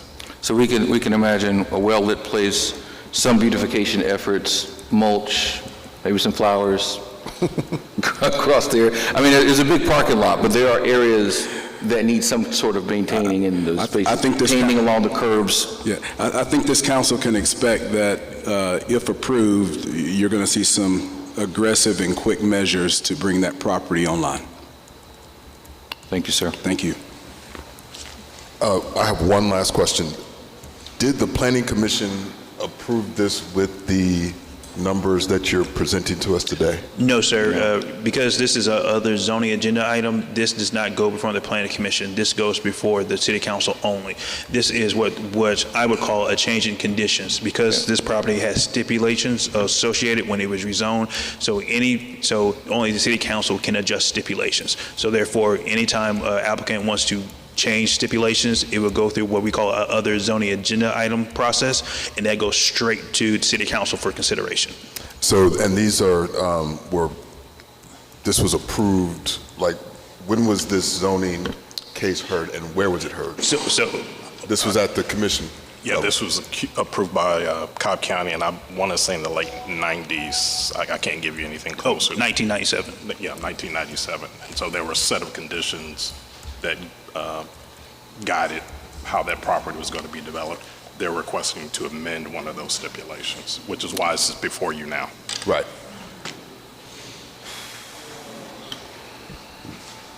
All right, any other questions, council? If not, Councilwoman Herndon, I'll open the floor to you. To make a motion? Okay. I move to approve OZI-2025-004 with the inclusion of the amendment to change the size of the equipment from 21 to 55 horsepower to 21 to 25. And also to include the additional square footage for the display areas. Second. Thank you, ma'am. Motion's been made and properly seconded by Councilman Ferguson. Any other discussion, council? Hearing none, I'll call the question. All those in favor of approval of a motion made by Councilwoman Herndon, please say aye. Aye. All opposed say nay. There's no opposition to this. The ayes have it. OZI 2025-004 has passed. Thank you. Welcome to the community.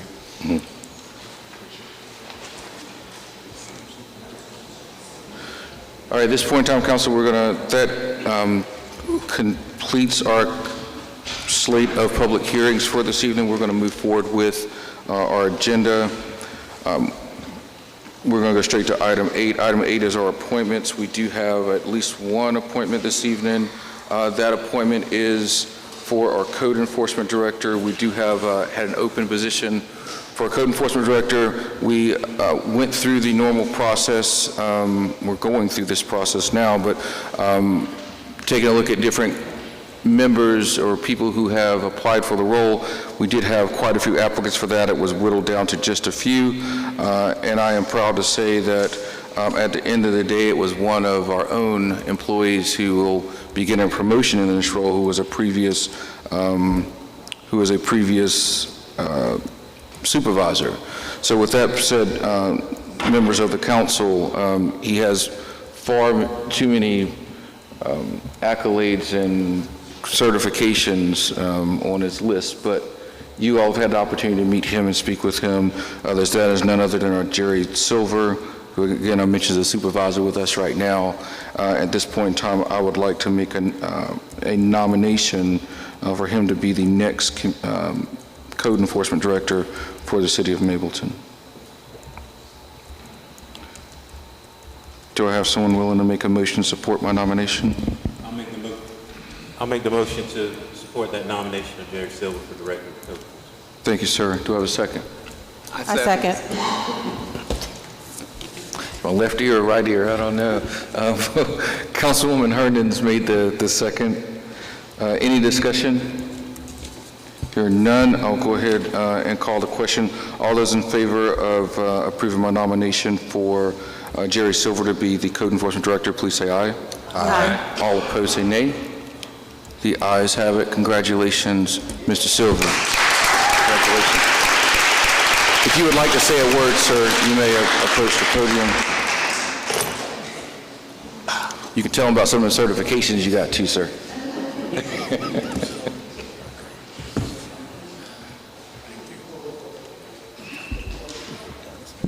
Good evening. Good evening.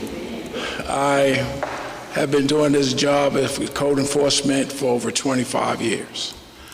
I'm certified with the IPNC, International Property Maintenance Code, as well as Georgia Association of Code Enforcement, level 1, 2, in the process of getting level 3. I'm also a leadership master with the UGA, University of Georgia Association. I love what I do. I look forward to serving the community and the council, the mayor, as well as the city manager. And my colleagues are here, so I'm just happy to be here and be able to serve in this capacity. My wife is here, my mother is here, and to support me, so I have the family support that I need to do the job. I'm thankful for this opportunity, and I look forward to serving the community and making you proud, sir. Thank you. Thank you, sir.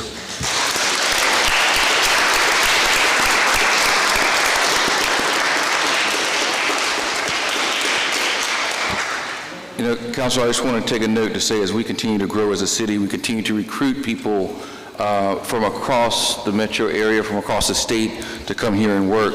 But it's always great when we have an opportunity that we have to promote one of our own. And so I want to also take this moment to thank Director Michael Hughes, who in the interim when we did not have a community development director, we were never without someone leading that department because he stood up and I'm not sure if he was voluntold, but he stood up and helped to manage that department. And Jerry, I think Mr. Silver stepped right in to help lead. So Director Hughes, thank you for stepping in and wearing many hats.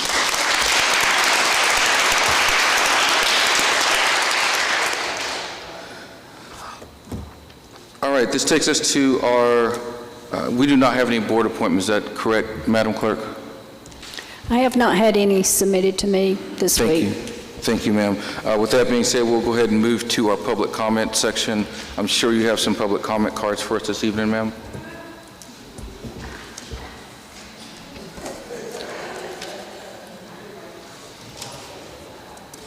Yes, Mayor, I have 5 here. Thank you, ma'am. And the first, and I'm calling the names out in the order that I received the cards. Remember, there's a 2-minute time limit, and please follow the decorum rules, and remember that we do not have back and forth conversation with the council.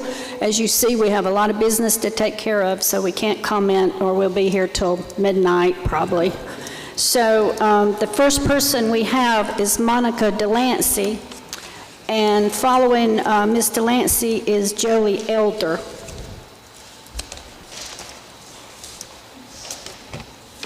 Good evening. Good evening. Good evening, Monica Delancey, We Thrive in Riverside Rental Association. I just want to start off by congratulating our new District 2 City Councilman, Michael McNeely, and also congratulations to Cassandra Brown for District 4. We're going to hit the ground rolling.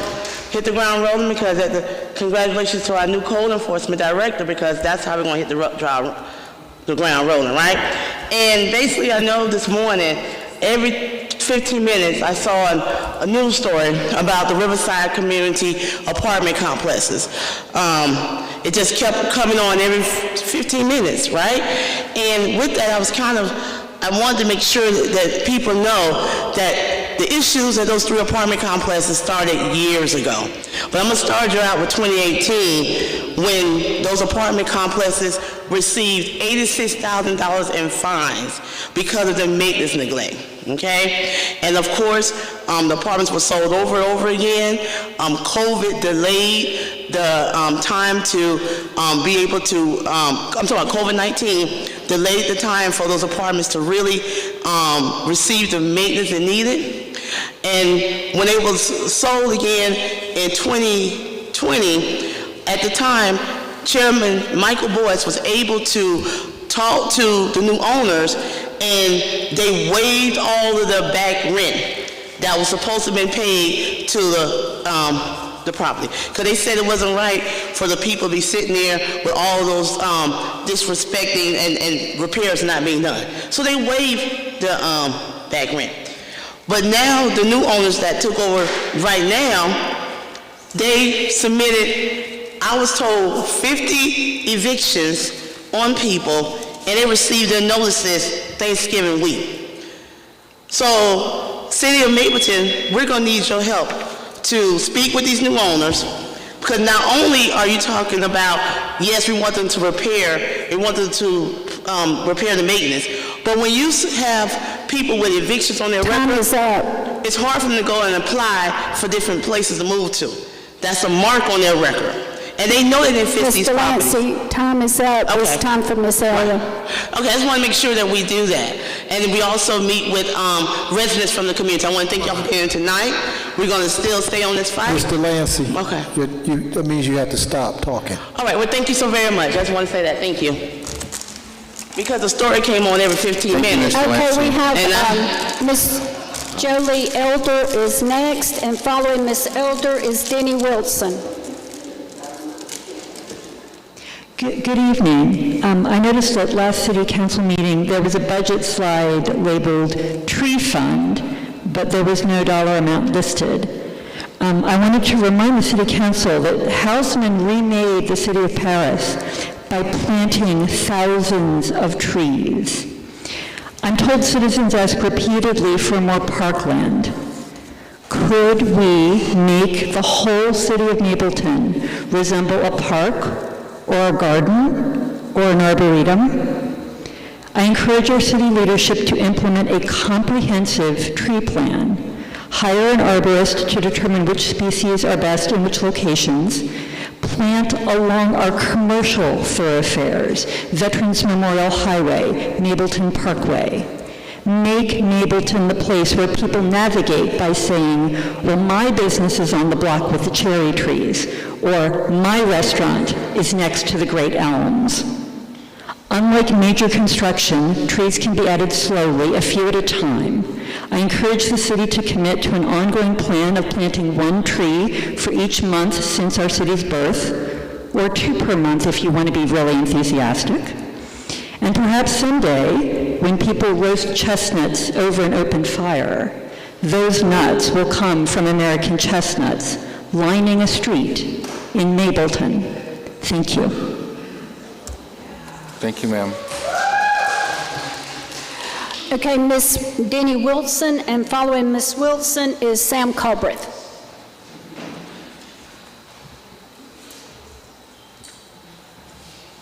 Is Miss Wilson still here? Okay, she's left, okay. Then we have Sam Culbreth.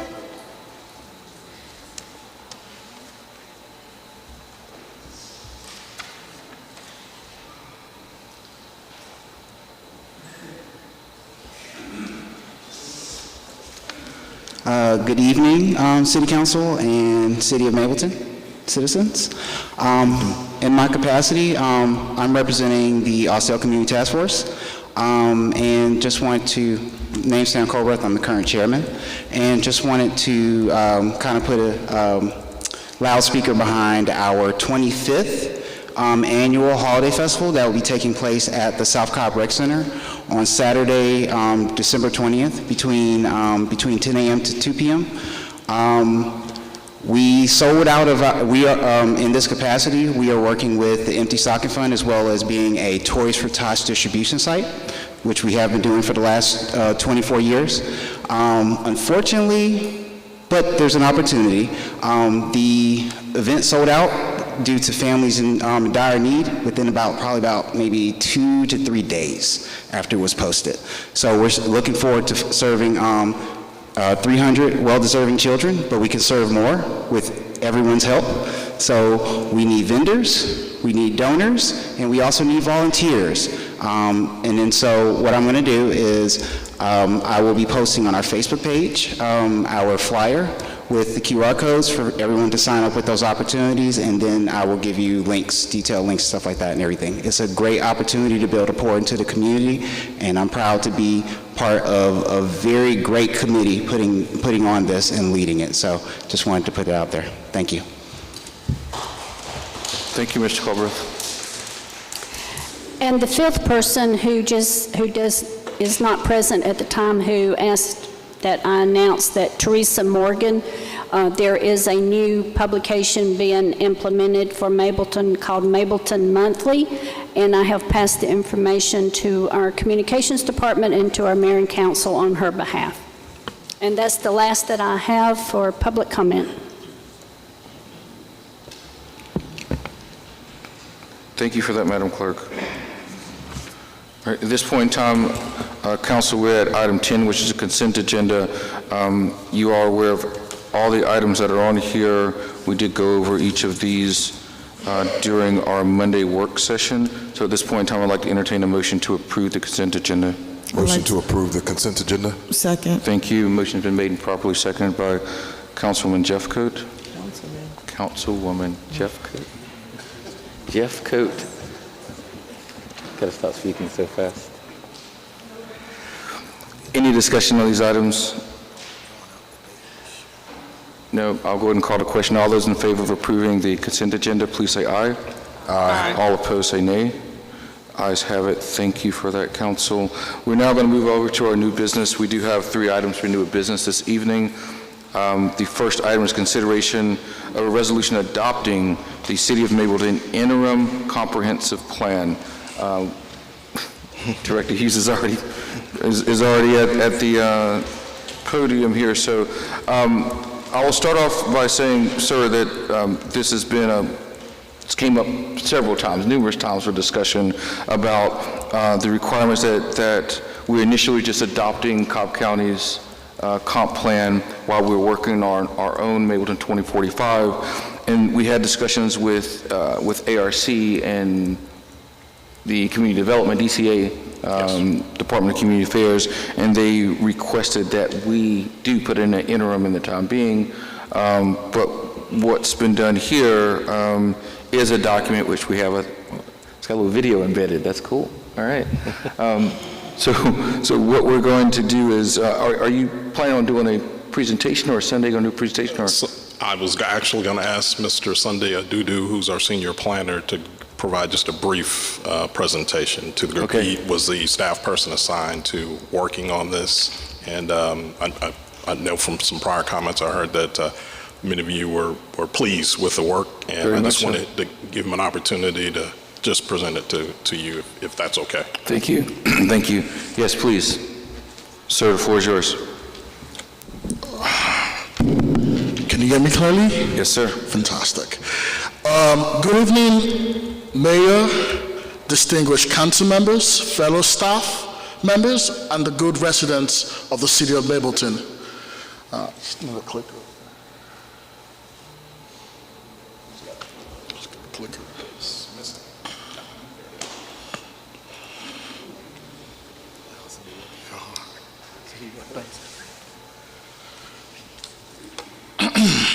Dear Mableton community, as your senior planner, I'm proud to present a brief and accessible summary of the Mableton 2045 Interim Comprehensive Plan.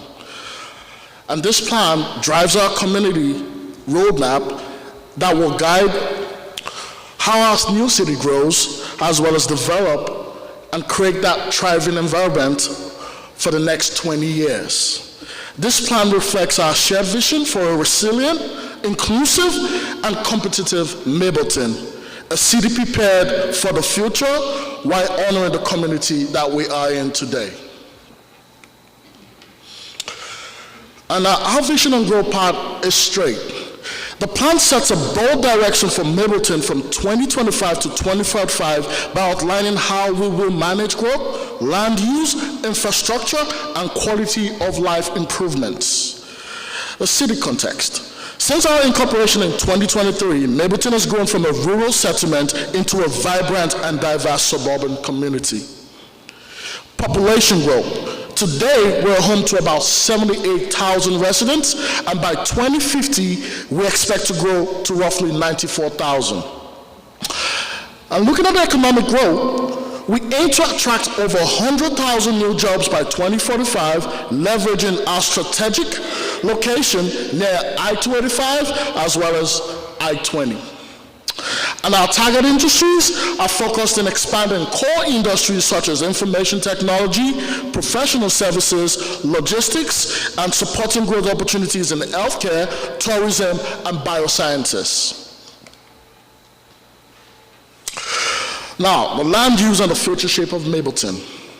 Our future land use plan outlines where and how growth should occur to support a vibrant and well-structured city. One of them is the Mableton Town Center, envisioned as a walkable mixed-use downtown with shops, housing, civic spaces, parks, and trails, guided by form-based zoning to encourage great design. Another is the activity centers. Community and neighborhood activity centers will strengthen local retail and services along key corridors like Veterans Memorial Highway and Mableton Parkway. And looking at industrial areas, we will protect and expand job-producing industrial zones to sustain a strong economic base. And housing, a balanced mix of low, medium, and high-density residential areas will ensure housing options for families and individuals of all income levels. And when it comes to creating a sense of equity, connectivity, and just a general ambience of the environment, our plan centers fairness, opportunity, and sustainability as essential components of Mableton's future. A lot of us didn't know that nearly 75% of households are owner-occupied, which is a great thing. And our median household income is $84,662. Not so great, because 4 in 10 renters are still cost-burdened in the city of Mableton. The plan expands housing diversity to improve affordability and stability in the city of Mableton. And looking at transportation, we envision a connected, walkable, and transit-ready city that reduces dependency on single occupancy vehicles. And our major priorities include more sidewalks and bike lanes, strengthened transit options with Coblink and MATA, corridor improvements along Mableton Parkway and Floyd Road, as well as better links to the Silver Comet Trail, where families can enjoy cycling, walking, jogging every single day, every time of the week. And looking at the environment, we have sensitive natural areas like wetlands near Sweetwater and Nickajack Creeks. And buffers along the Chattahoochee River will be protected through no net loss policies and conservation strategies. And just like the lovely lady said earlier, we need to plant more trees and beautify the city of Mableton. And that's one of the factors we've put in our future land use comprehensive plan. And it's all about talking no game. So we have an implementation strategy to actually make this work. And the success requires a strategic investment and continued community partnership. And that's with lovely residents like yourself here today. Redevelopment focus includes growth, which will be directed to areas where infrastructure already exists, especially along key commercial corridors like Veterans Memorial Highway and Mableton Parkway. And the economic incentives will include tools such as the Federal Opportunity Zone, the Enterprise Zones, and the Facade Improvement Program, which will attract private developments and revitalize aging corridors. And we've also created guideline policies and principles which will be embracing the new urbanism and the lifelong communities framework to support walkable neighborhoods, diverse housing, and accessible community amenities. And in closing, the Mableton 2045 Interim Comprehensive Plan is our shared blueprint for smart, sustainable growth and an improved quality of life for all residents.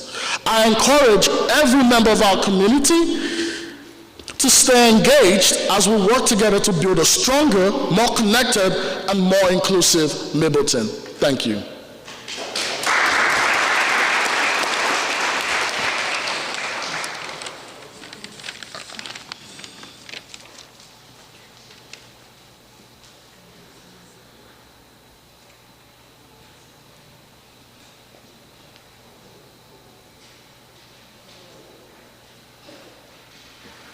All right, Council, Sonny, you didn't have to run away that quick. Councilman had a few questions for you, sir. Council, with that, are there any specific questions about this? Again, this is interim comprehensive plan. I definitely have commented the department and Sunday directly for this great job I think that you've done. Right, so I want to say publicly, great job. I mean, I think what you've done and been able to pull this together. I think at the heart of it, though, it is still, Council, what we've seen before as far as taking the county's comp plan and reducing it and enhancing it at the same time. I would say there's no fundamental changes, and if there are, Director Hughes, maybe good for you to mention that. But again, it started off as a requirement that ARC was and the DCA was telling us we had to do. Because this was an interim process, but what the Community Development Department's been able to do with that I think is quite remarkable. So thank you. Thank you, sir. I'll just mention one of the urgency, the reasons for moving forward on this too is to make sure we get our qualified local government status, which positions us for state grants and other things related to that. And so that was the urgency for doing this. I'll just mention too that we're expecting the initial drafts of your inaugural comprehensive plan sometime after the first of the year. And I know the consulting team led by Grice Consulting, along with TSW and Atlas Engineering, are working feverishly to get the initial drafts of your inaugural comprehensive plan done so that staff can review them internally. And we look forward to bringing those forward sometime during the first quarter of 2026. Thank you.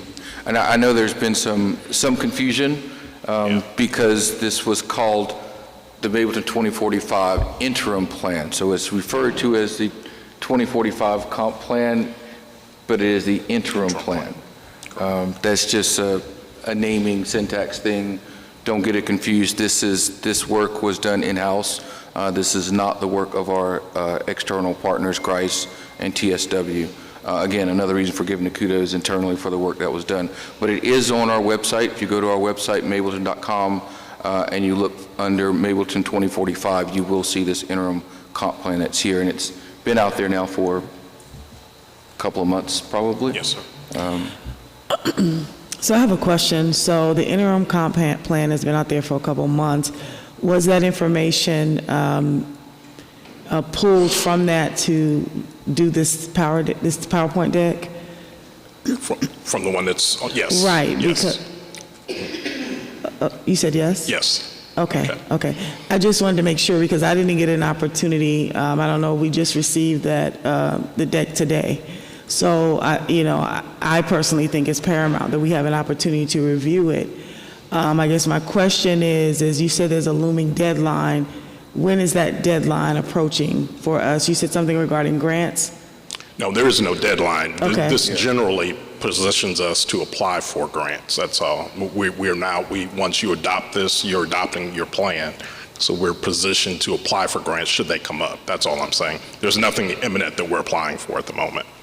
Mr. Mayor, if I may clarify, Mr. Jeffcoat, part of our transition required that we have a comp plan at the end of transition.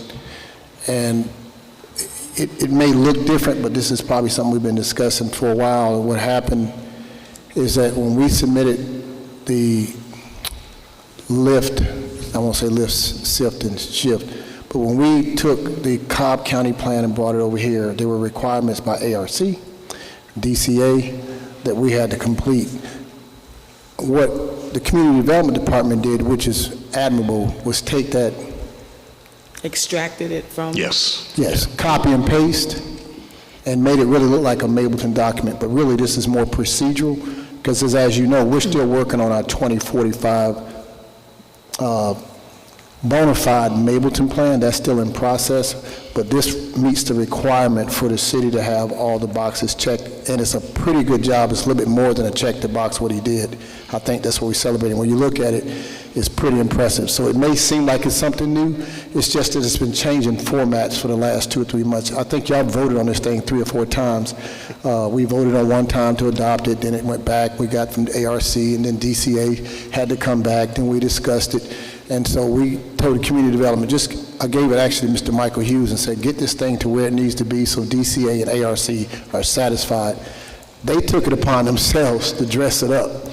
But it's just the same document we've been trying to play for compliance. So it may look different, so I want the council to know this is just a souped up version of the compliance requirement for a comp plan to be on place for us as a qualified city. And when he talks about grants and deadlines, we had to have all the requirements be active city status within that 2-year period, or you didn't meet active city status. So he's really talking retroactively. We really achieved that with the 3 services. I think there's some other requirements we had to have, IGA with the county, special services, and this was just one of them. So we're eligible now, but we had to push this through. That's what he's talking about, urgency, to make sure it was on file. And just so y'all know, council, we're still working on our 2045 plan that's still in process. That's why this one is titled interim, but it's just a very good job that Mr. Sunday did, that it threw some people off. You may recall a conversation. The citizens got up here one day, they were upset and wanted to know who came up with this fancy comp plan and didn't tell us, and they came at us and we had to say, whoa. No, we're not finished with the comp plan. That was to copy and paste. This was the plan they saw to kind of riled them up. So it's been in discussion for a while, it just looks differently. I hope that makes sense. Yes, it makes sense, and I do want to commend Mr. Hughes as well as Sunday for pulling the presentation together. I just want to make sure that if there is, modification, even in a visual, that we have an opportunity to take a look at it, to view it, if we want to be able to cross-reference it to whatever it is, Cobb County's comp plan is catered to the city of Mableton, that we are afforded that opportunity to be able to do that. Thank you, Councilwoman. Mr. Manager, was that a technical term, souped it up? I think we all get what you meant there. Got it. Any other comments, Director Hughes, on this matter? No, sir. Okay. At this point in time, Council, I'd like to entertain a motion for consideration and approval of this resolution.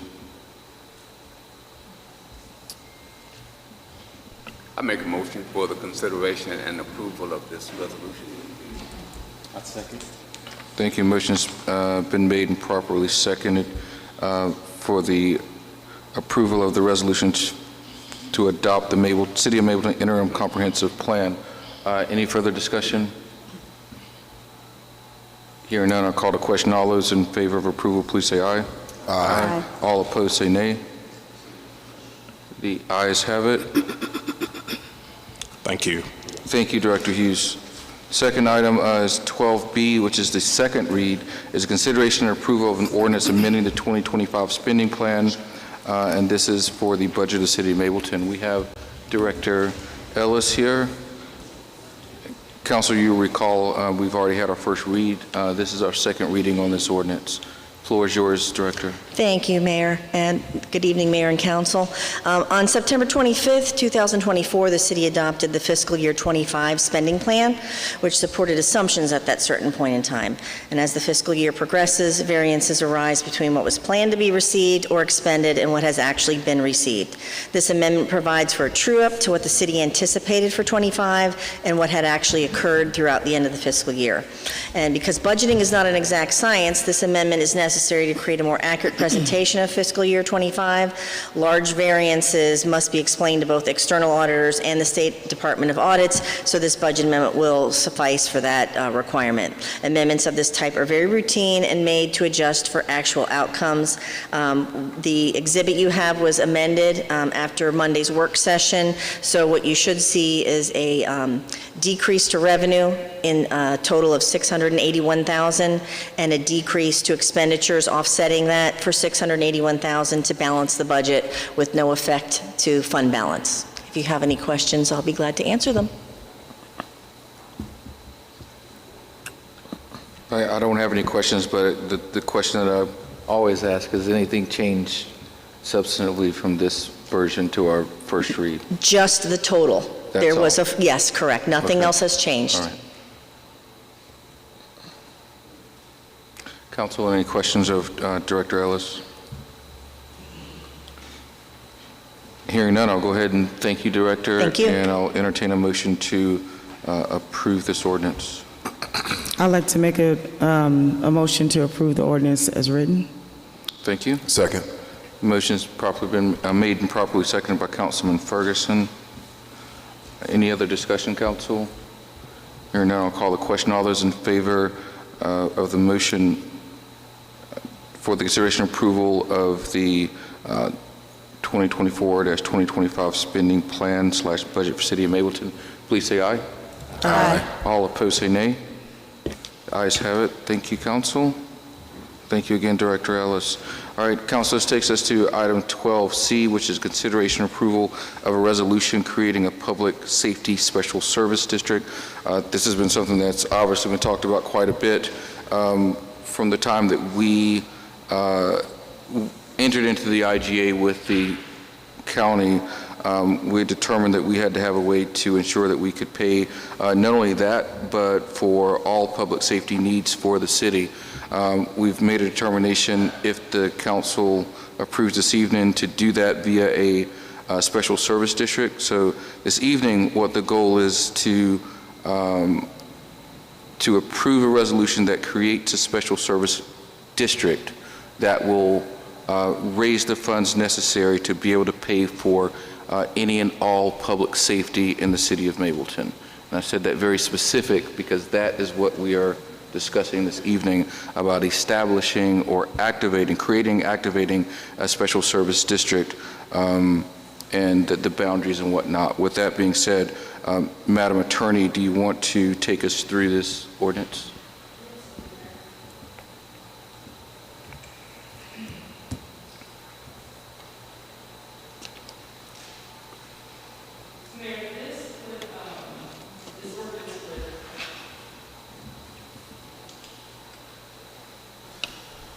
This ordinance would be the city's, I apologize, this resolution would be the city's execution of its powers that are permitted under the Georgia Constitution to create a special service district. This would be a citywide special service district. It would be for the purposes of public safety enforcement, similar to what the mayor just indicated, and I'll recite the language that is specific to what it would primarily or substantially entail, and that would be maintaining, enforcing, continuing, improving, providing, and or enhancing law enforcement and public safety services within the city. And this would also include constructing and maintaining facilities therefore. So the funds would be limited for that purpose, those public safety purposes. The district would be known as the Mableton Public Safety Special Service District. Keep in mind that Mableton has a Six Flags Special Service District already in place. This district has been in place in concept for prior to the city's incorporation. It was previously, the Six Flags District was previously run by Cobb County, so this is a very similar setup and dynamic as the Six Flags Special Service District. It's derived from the same constitutional authority. The boundaries, as I indicated earlier, would be citywide. The assessment would be set by a millage rate that would be levied by the council. This particular version establishes and creates the district, but it does not set a millage. It's my understanding that the council will set a millage at a future date, and there will be further discussions with the council members amongst themselves as well as with the public, and potentially a town hall for these discussions to hear from the public. And the public, of course, when this comes back on the agenda, would have the opportunity for whatever meeting it was brought to public, to give comment at that meeting as well. A special fund would be established, and this special fund would be for the purposes of making sure that all monies that are received by the city pursuant to this legislation would be earmarked, set aside, and not commingled with other city funds, just to guarantee that it's used exclusively for public safety and protection purposes within Mableton. The request is for the council to approve this item. This item is involved somewhat with actions that we've had earlier with Cobb County. So if there is any detailed discussion that may involve that, my recommendation, of course, would be to the extent that it would involve litigation and those details that resulted in the negotiations earlier this year, for that to go to executive session. But for the most part, that is what this document entails. Thank you, Madam Attorney. And I want to note for the council, this is not unlike what we did for the Special Service District for Six Flags, where we created the service district, we established it, and then later we came back and actually set what the actual millage was for that. So we're handling this kind of in the same way. We'll get it established, and then we'll continue to work through what the millage needs to be, as well as any exemptions that should come because of the service district, and then we'll come back together and actually vote on a specific millage. The attorney did make note of a potential town hall. That's something I think I spoke with each and every one of you about. The willingness that before we go forward with the actual millage amount, that we'll make an opportunity. Since this is a resolution, there's not a public hearing or anything that's required for this, but I think it's incumbent on all of us to make sure that our residents are heard. So we'll look forward to getting a town hall set up specifically so we can talk about this and make sure that the necessary parties are invited. And then once we have that put in place, then we'll have an opportunity to reconvene. I'm not going to pretend that there is not a timeliness to this, right? So it's important that we move forward and make sure that we're able to, make sure that we're able to come back in a timely manner and be able to discuss this. That date, obviously, we don't have that yet, but we will move forward with that. So with that being said, I want to be crystal clear about what we are voting on tonight, or what we're considering. This is a resolution that will create and establish the Special Service District, and then we'll determine the particulars around the millage and the exemptions at another date. It's clear. With that being said, I'll entertain a motion to approve this resolution. Motion to approve the resolution to create the Public Safety Special Service District. Thank you. Do I have a second? I second. Thank you. Motion's been made and properly seconded by Councilman Davis. Any further discussion, Council? I actually have a comment, primarily because I really want citizens to understand what it is that we're doing. We are creating a special service district for the entire city of Mableton in order to raise funds for public safety. And this is going to involve a tax for all residents. So I just want to make sure that you understand. And I felt the need to speak up because I do have a bit of an issue with what is going on, in the sense that the city of Mableton, when it was formed, it was said that we would have same taxes but better services. And the exception that I have is that this was said in meetings where Cobb County was present, and no one said anything to the contrary.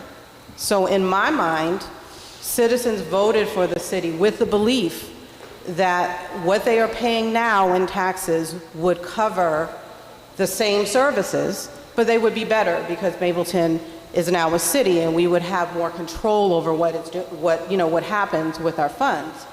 But the reality of the situation is no one corrected that statement because it's not true.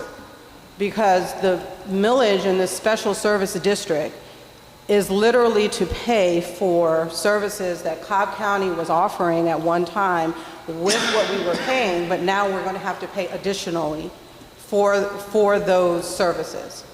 So it was important to me to at least say on the record that I do have a problem with it, because in my mind, we're being double taxed. And that's just how I feel about it.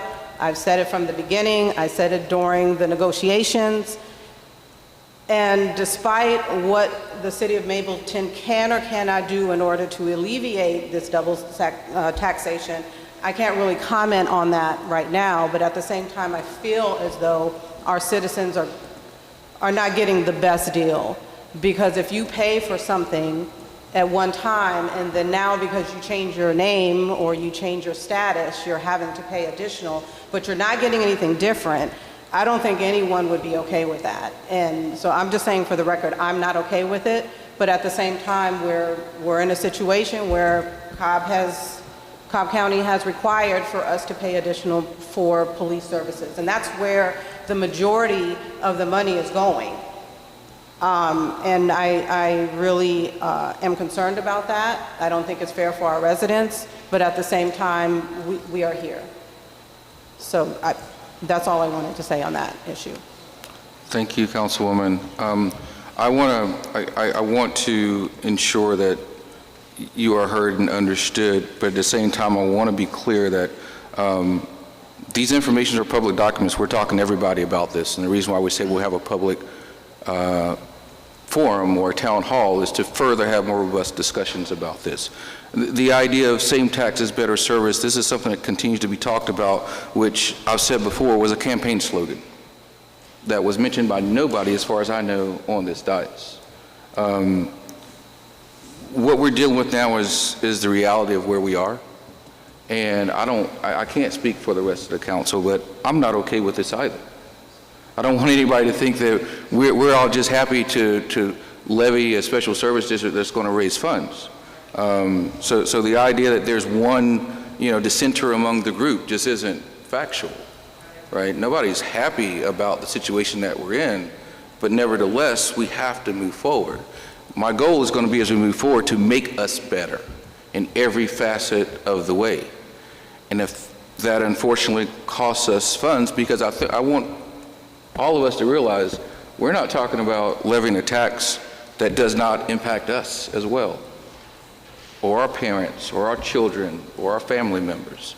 So this is not anything that we take lightly. Again, I'm speaking for myself, but I'm extrapolating and speaking on behalf of the city government here for a minute, that if we had the option, we would not be doing this at all. And we've had these discussions with the county, and we'll continue to have discussions with the county.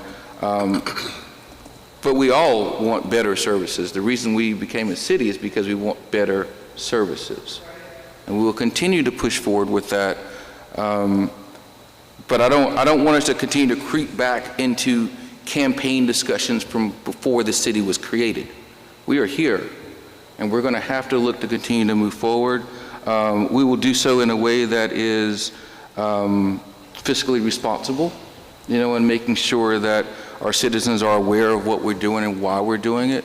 We also will look for every opportunity to not do this in a silo. We've had conversations with the county about having more robust discussions about what's going on. We are not raising our hand asking to be taxed. We're not raising our hand asking to pay for what we feel that's already been paid for. But we're in a situation where we have to have an IGA. We all have to have public safety within the city, and we're going to do what's necessary to be able to do so. Councilwoman Herndon, I do hear you. Thank you for speaking up. But I do want to make sure, again, for the record, that you are not alone in some concerns or alone in not feeling happy about what we're doing here. But we are going to move this city forward in a way that is responsible and transparent and work to provide truly better services for our residents. So, Council, anyone else has a comment? Hearing no other comment, I'll go ahead and call the question. All those in favor of the approval of resolution to create the Public Safety Special Service District, please say aye. Aye. All opposed, say nay. No opposition, the ayes have it. Thank you, Council. With that being said, I think we've handled all of the business in front of us, the consent agenda, unfinished business, and new business. With that being said, Madam Clerk, do you have any comments for us this evening? I do not have any comments. Thank you, ma'am. Mr. Manager, any comments, sir? No, Mayor. I ask that we do go into just executive session for the personnel litigation and real estate. Thank you, sir. Madam Clerk, any comments, ma'am? No comments, Mayor. Oh, sorry, Madam Attorney. Sorry. I understood. Councilman Davis? Yeah, just briefly. First, happy holidays to everyone. I know after we just heard, it may not seem like a holiday, but happy holidays. I hope everyone has a great Christmas. Be safe out there. Enjoy yourself. Enjoy your families. Enjoy your families. And I just want to make a quick announcement. Grace City Church at 4293 Austell Road is having a youth production. For You, I Will. At their second annual Christmas production. The church is only 3 years old, so second annual Christmas production. The children are going to be great. We invite you to come out, or they invite you to come out, and enjoy yourselves. And have a great night. Thank you, sir. Mr. Mayor, yes, sir. I apologize. I did have a comment. You're recognized, sir. Thank you, Mr. Mayor. Our Sustainability Waste Mitigation Director is really looking to give our city the best shot of sustainable practices, and she is starting a survey that will eventually be on our website. But if you're here tonight, and if you're willing, over here on the information table and also on the front information table, you could scan this QRS code and start a survey that's going to start seeing what our citizens are interested in, find out what we want to do as a city to practice sustainable things like recycling and so forth, and what things you may want to get into. So if you can, if you're interested, please scan this tonight and fill out the survey, and in the future we'll have it announced from the Office of the Mayor that this will be part of our city's sustainability plan and on the website. Thank you, Mr. Mayor. Thank you, sir. Councilman Healy. Good evening, everyone.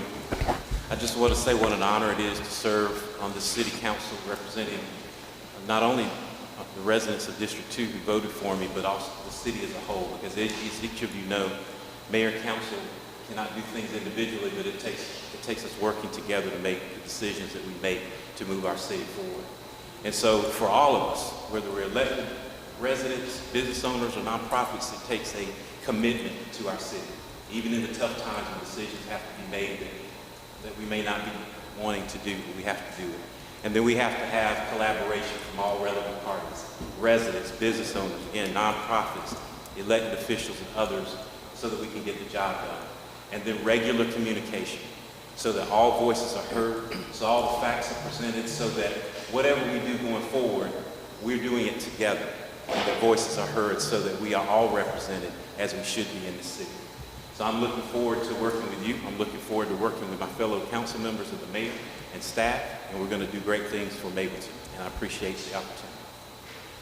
Thank you, Councilman.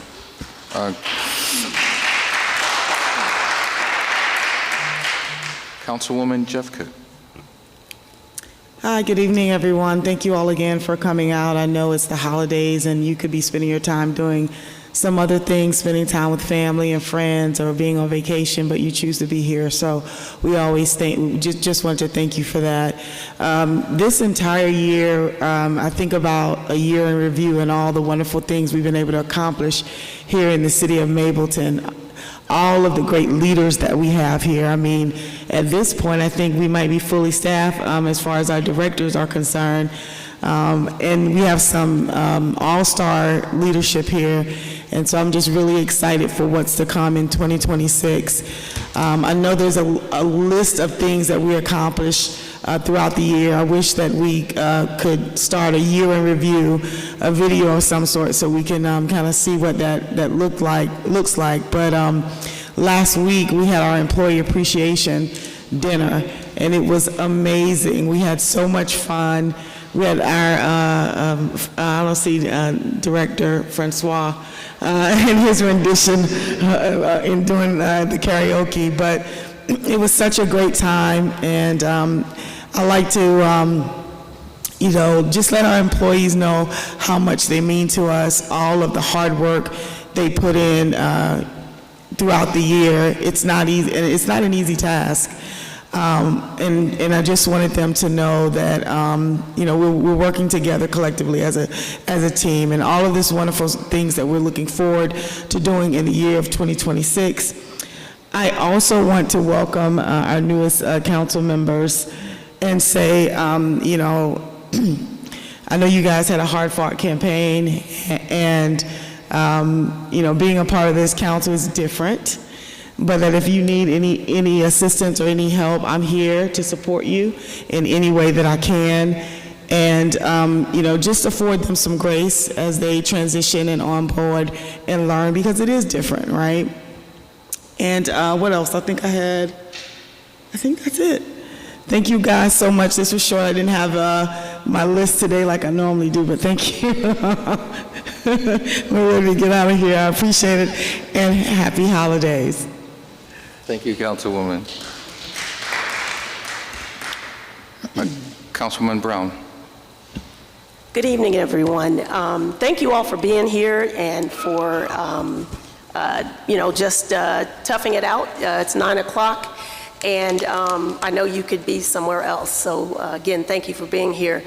I just want to start by offering my thanks to the residents of District 4 for entrusting me with the responsibility of representing them on this council for the next 4 years. It is a profound honor, and I want you to know that I do not take it lightly. I mean, we just had a discussion about a tough subject. I'm sure that there will be more, and I do want to express that I have an open door policy. I want to hear from you. My email is cassandra.brown@mableton.gov, and I don't know my phone number off the top of my head, but I'm sure it's published on the website. But I'm saying that because I do want to hear from you. We may not always agree with one another, but I keep an open mindset, and I am certainly open to modifying my opinion when you are bringing facts. So I just want to stress that.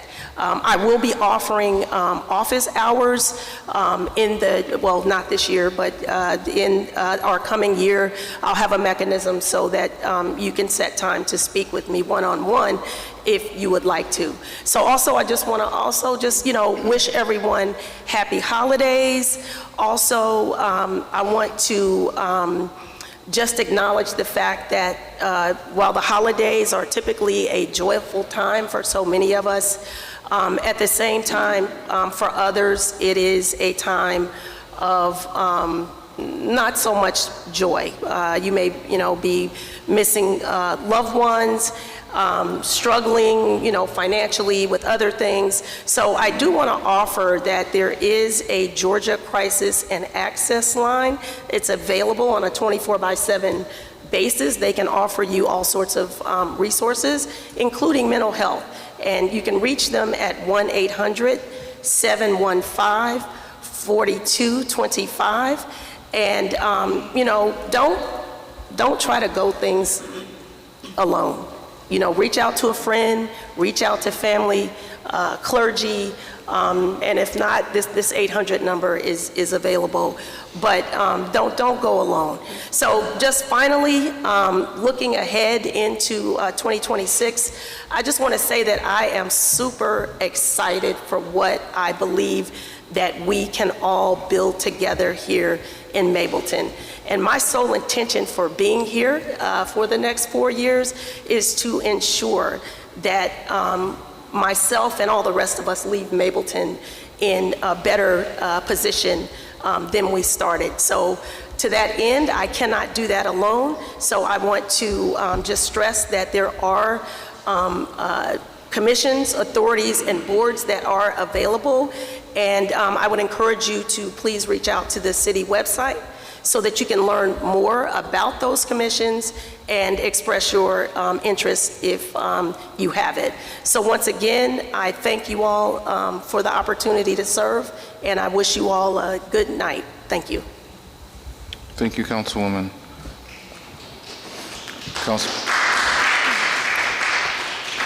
Councilman Ferguson? I am going to be short and sweet. What is the phrase? Be bold, dynamic, and brief, brilliant, and be gone. Thank you. I definitely want to welcome our newest council members. I have nothing but respect for both of them and know that they are here for this city and will do everything in their possible power to push us forward. With that said, I also want to echo what Councilwoman Herndon talked about. I didn't want to belabor the point when we were talking, but we're going to continue to fight. If you remember back with the whole SDS issue, we voted that down because it wasn't what we necessarily considered to be the right situation for us. I believe that my thought process is going to be the same, continuing to work to make sure that whatever it is that we are paying for, we're getting the best possible service, and will continue to fight to ask for a seat at the table to make sure that we are, the negotiations are going the way that I would like to see them go. So I'm just telling you that we're all in this together. Make your voices heard, make your voices loud. Speak with your council members, speak with commissioners, speak with everybody from here to the governor if you need to make sure that they understand that what the situation is and what you will bear. Use your voice. Your voice truly, truly, truly matters. And you've got 7 people sitting up here in front of you who understand that your voice is the most powerful thing that we have. So I would just ask that you would, again, work with us. And make sure that when we have meetings, when we have things, you attend and you make your voices heard. And that's it. Thank you, Councilman Ferguson. Councilwoman Herndon. Good evening.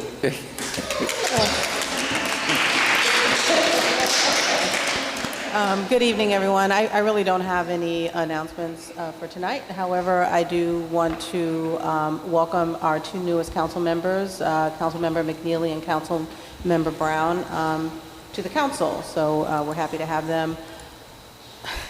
And I believe this is our last meeting for December. I'm not saying that.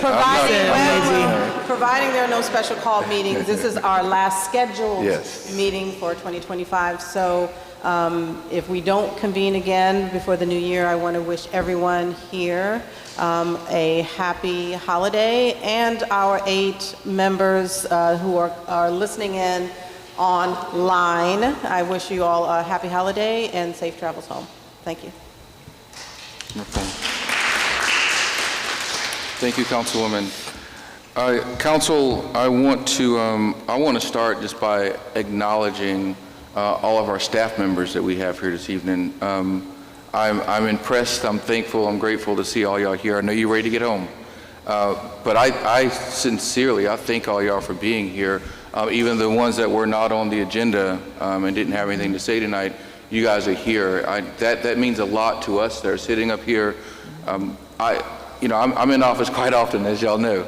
I know when I see the dedication day in, day out, but I am happy that our council and members of our city get to see you guys here. Can you get a show of hands, y'all, the city employees that are here? Raise them up. Look at that. Thank you all. We meet roughly twice a month, 4 times, 2 meetings a month. They're working every single day. So I just want to take a moment and acknowledge y'all. I think it was brought up before about the employee appreciation dinners you had. I'm sorry I could not attend, but I thank y'all for continuing to show up and doing everything y'all do day in, day out. I do want to give one specific shout out to someone I've worked with a good bit, Emily, in our sustainability environmental department. There's a lot of good things that's happening. There's a lot of good things happening in every department as I look around. And I am excited about that. So to talk about, closing out the year, I just continue to think about all the things that we've been able to accomplish thus far. And I feel that our departments are starting to hit their stride, right? That are starting to hit their groove. Our directors are in place. It takes a while for these things to happen. I think to that storming, forming, norming, performing, and I'm starting to see that amongst our department. So kudos to you, City Manager, for leading this great group of people. But seeing our directors here tonight and just the sheer number of staff members that we have here, I'm excited about that. Speaking about sustainability and environmental advocacy and work that's going on, we never actually did our launch for EV 2035. It's still coming. We're still going to do it because environmental sustainability is important to me. It's important to this city. Atlanta is called the city in the trees or the city in the forest. And that forest continues right on over into Mableton, right? And we had some discussion tonight about trees, but one of the first efforts that I started when I was mayor was an effort for the city of Mableton to become part of Trees Atlanta. And that took some while to happen once Emily came in and we were able to get that contract and get it done. And we do now have had some of the first trees from Trees Atlanta planted in the city. So I'm happy and ecstatic that is now moving forward and is no longer a wish, a dream, a concept. It's actually happening. So I'm excited about that. It was mentioned earlier about the TV coverage from WSB, I think, which had Mableton in. I want to say it's positive, right? It was a story about housing, and housing is something we will continue to talk about.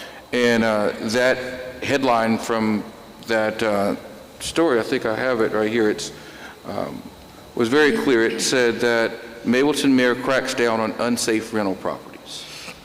Now, I helped introduce that, but as a council, as a body, we actually approved that. And a lot of stuff gets talked about around housing and substandard housing, and the fact of the matter is we'll continue to talk about that. We'll continue to bring it forward. We'll continue to ensure that now that we have a new code enforcement director, that he's on it as well. And we're going to continue to talk about it. You'll continue to hear about it, but it is not bad news for this city. It is positive news saying that we are actively doing something about it. Right? If we didn't have an ordinance to point to, if we didn't have code enforcement directors to see the action and work that were being done, then you might be able to call it a bad story. But that coverage is a good story. They're saying that we are no longer going to allow things that have plagued this community for decades to continue. So again, we are bringing better services to this city. And so, thank you. I'll just conclude by saying just a few things. I mentioned that safe and healthy housing standard or policy that was put in place. We'll continue to talk a lot of great things around technology, around environmental sustainability, around housing, around hunger. There are a lot of good things that are coming in the city. There are a lot of things that are in motion. Several things I want to talk about tonight. Some of them are actually embargoed. We can't talk about them right now. But there are some really good things that are coming. When you plant a seed, you don't get fruit the next day. You don't get it the next week. You don't get it the next month. With some seeds, you don't get it the next year. We've planted a lot of good seeds in this city. It'll take a while. You'll see some of them here and there. But every harvest, there's going to be new fruit that comes. So stick with us. Keep working with us. Keep believing in the work that we do. We'll keep doing the same. Thank you, ladies and gentlemen. Appreciate it.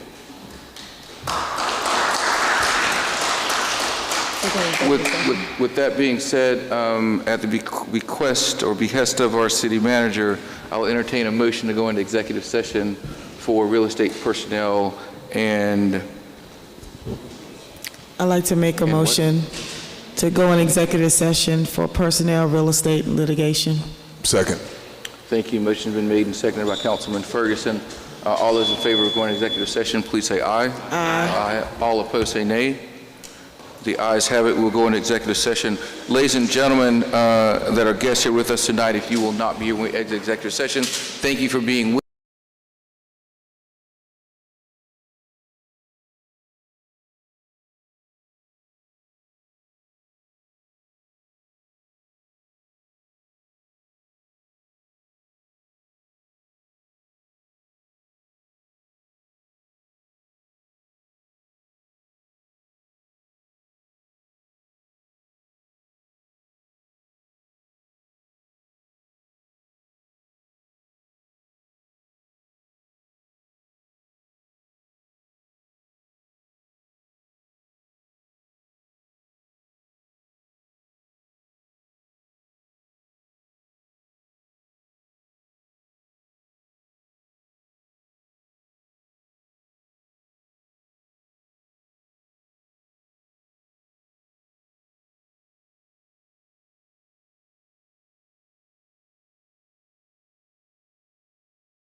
All right, thank you all for staying with us while we're in executive session. Council would like to entertain a motion to exit executive session. Motion to exit executive session. Second. Motion's been made and properly seconded by Councilwoman Jeffcoat. Council, I do not think we have any other business in front of us this evening. No, Motion to adjourn. Second. Motion's been made and properly seconded by Councilwoman Jeffcoat. All in favor of adjourning, please say aye. Aye. All opposed, say nay. Ayes have it. We stand adjourned. Thank you, ladies and gentlemen. Merry Christmas.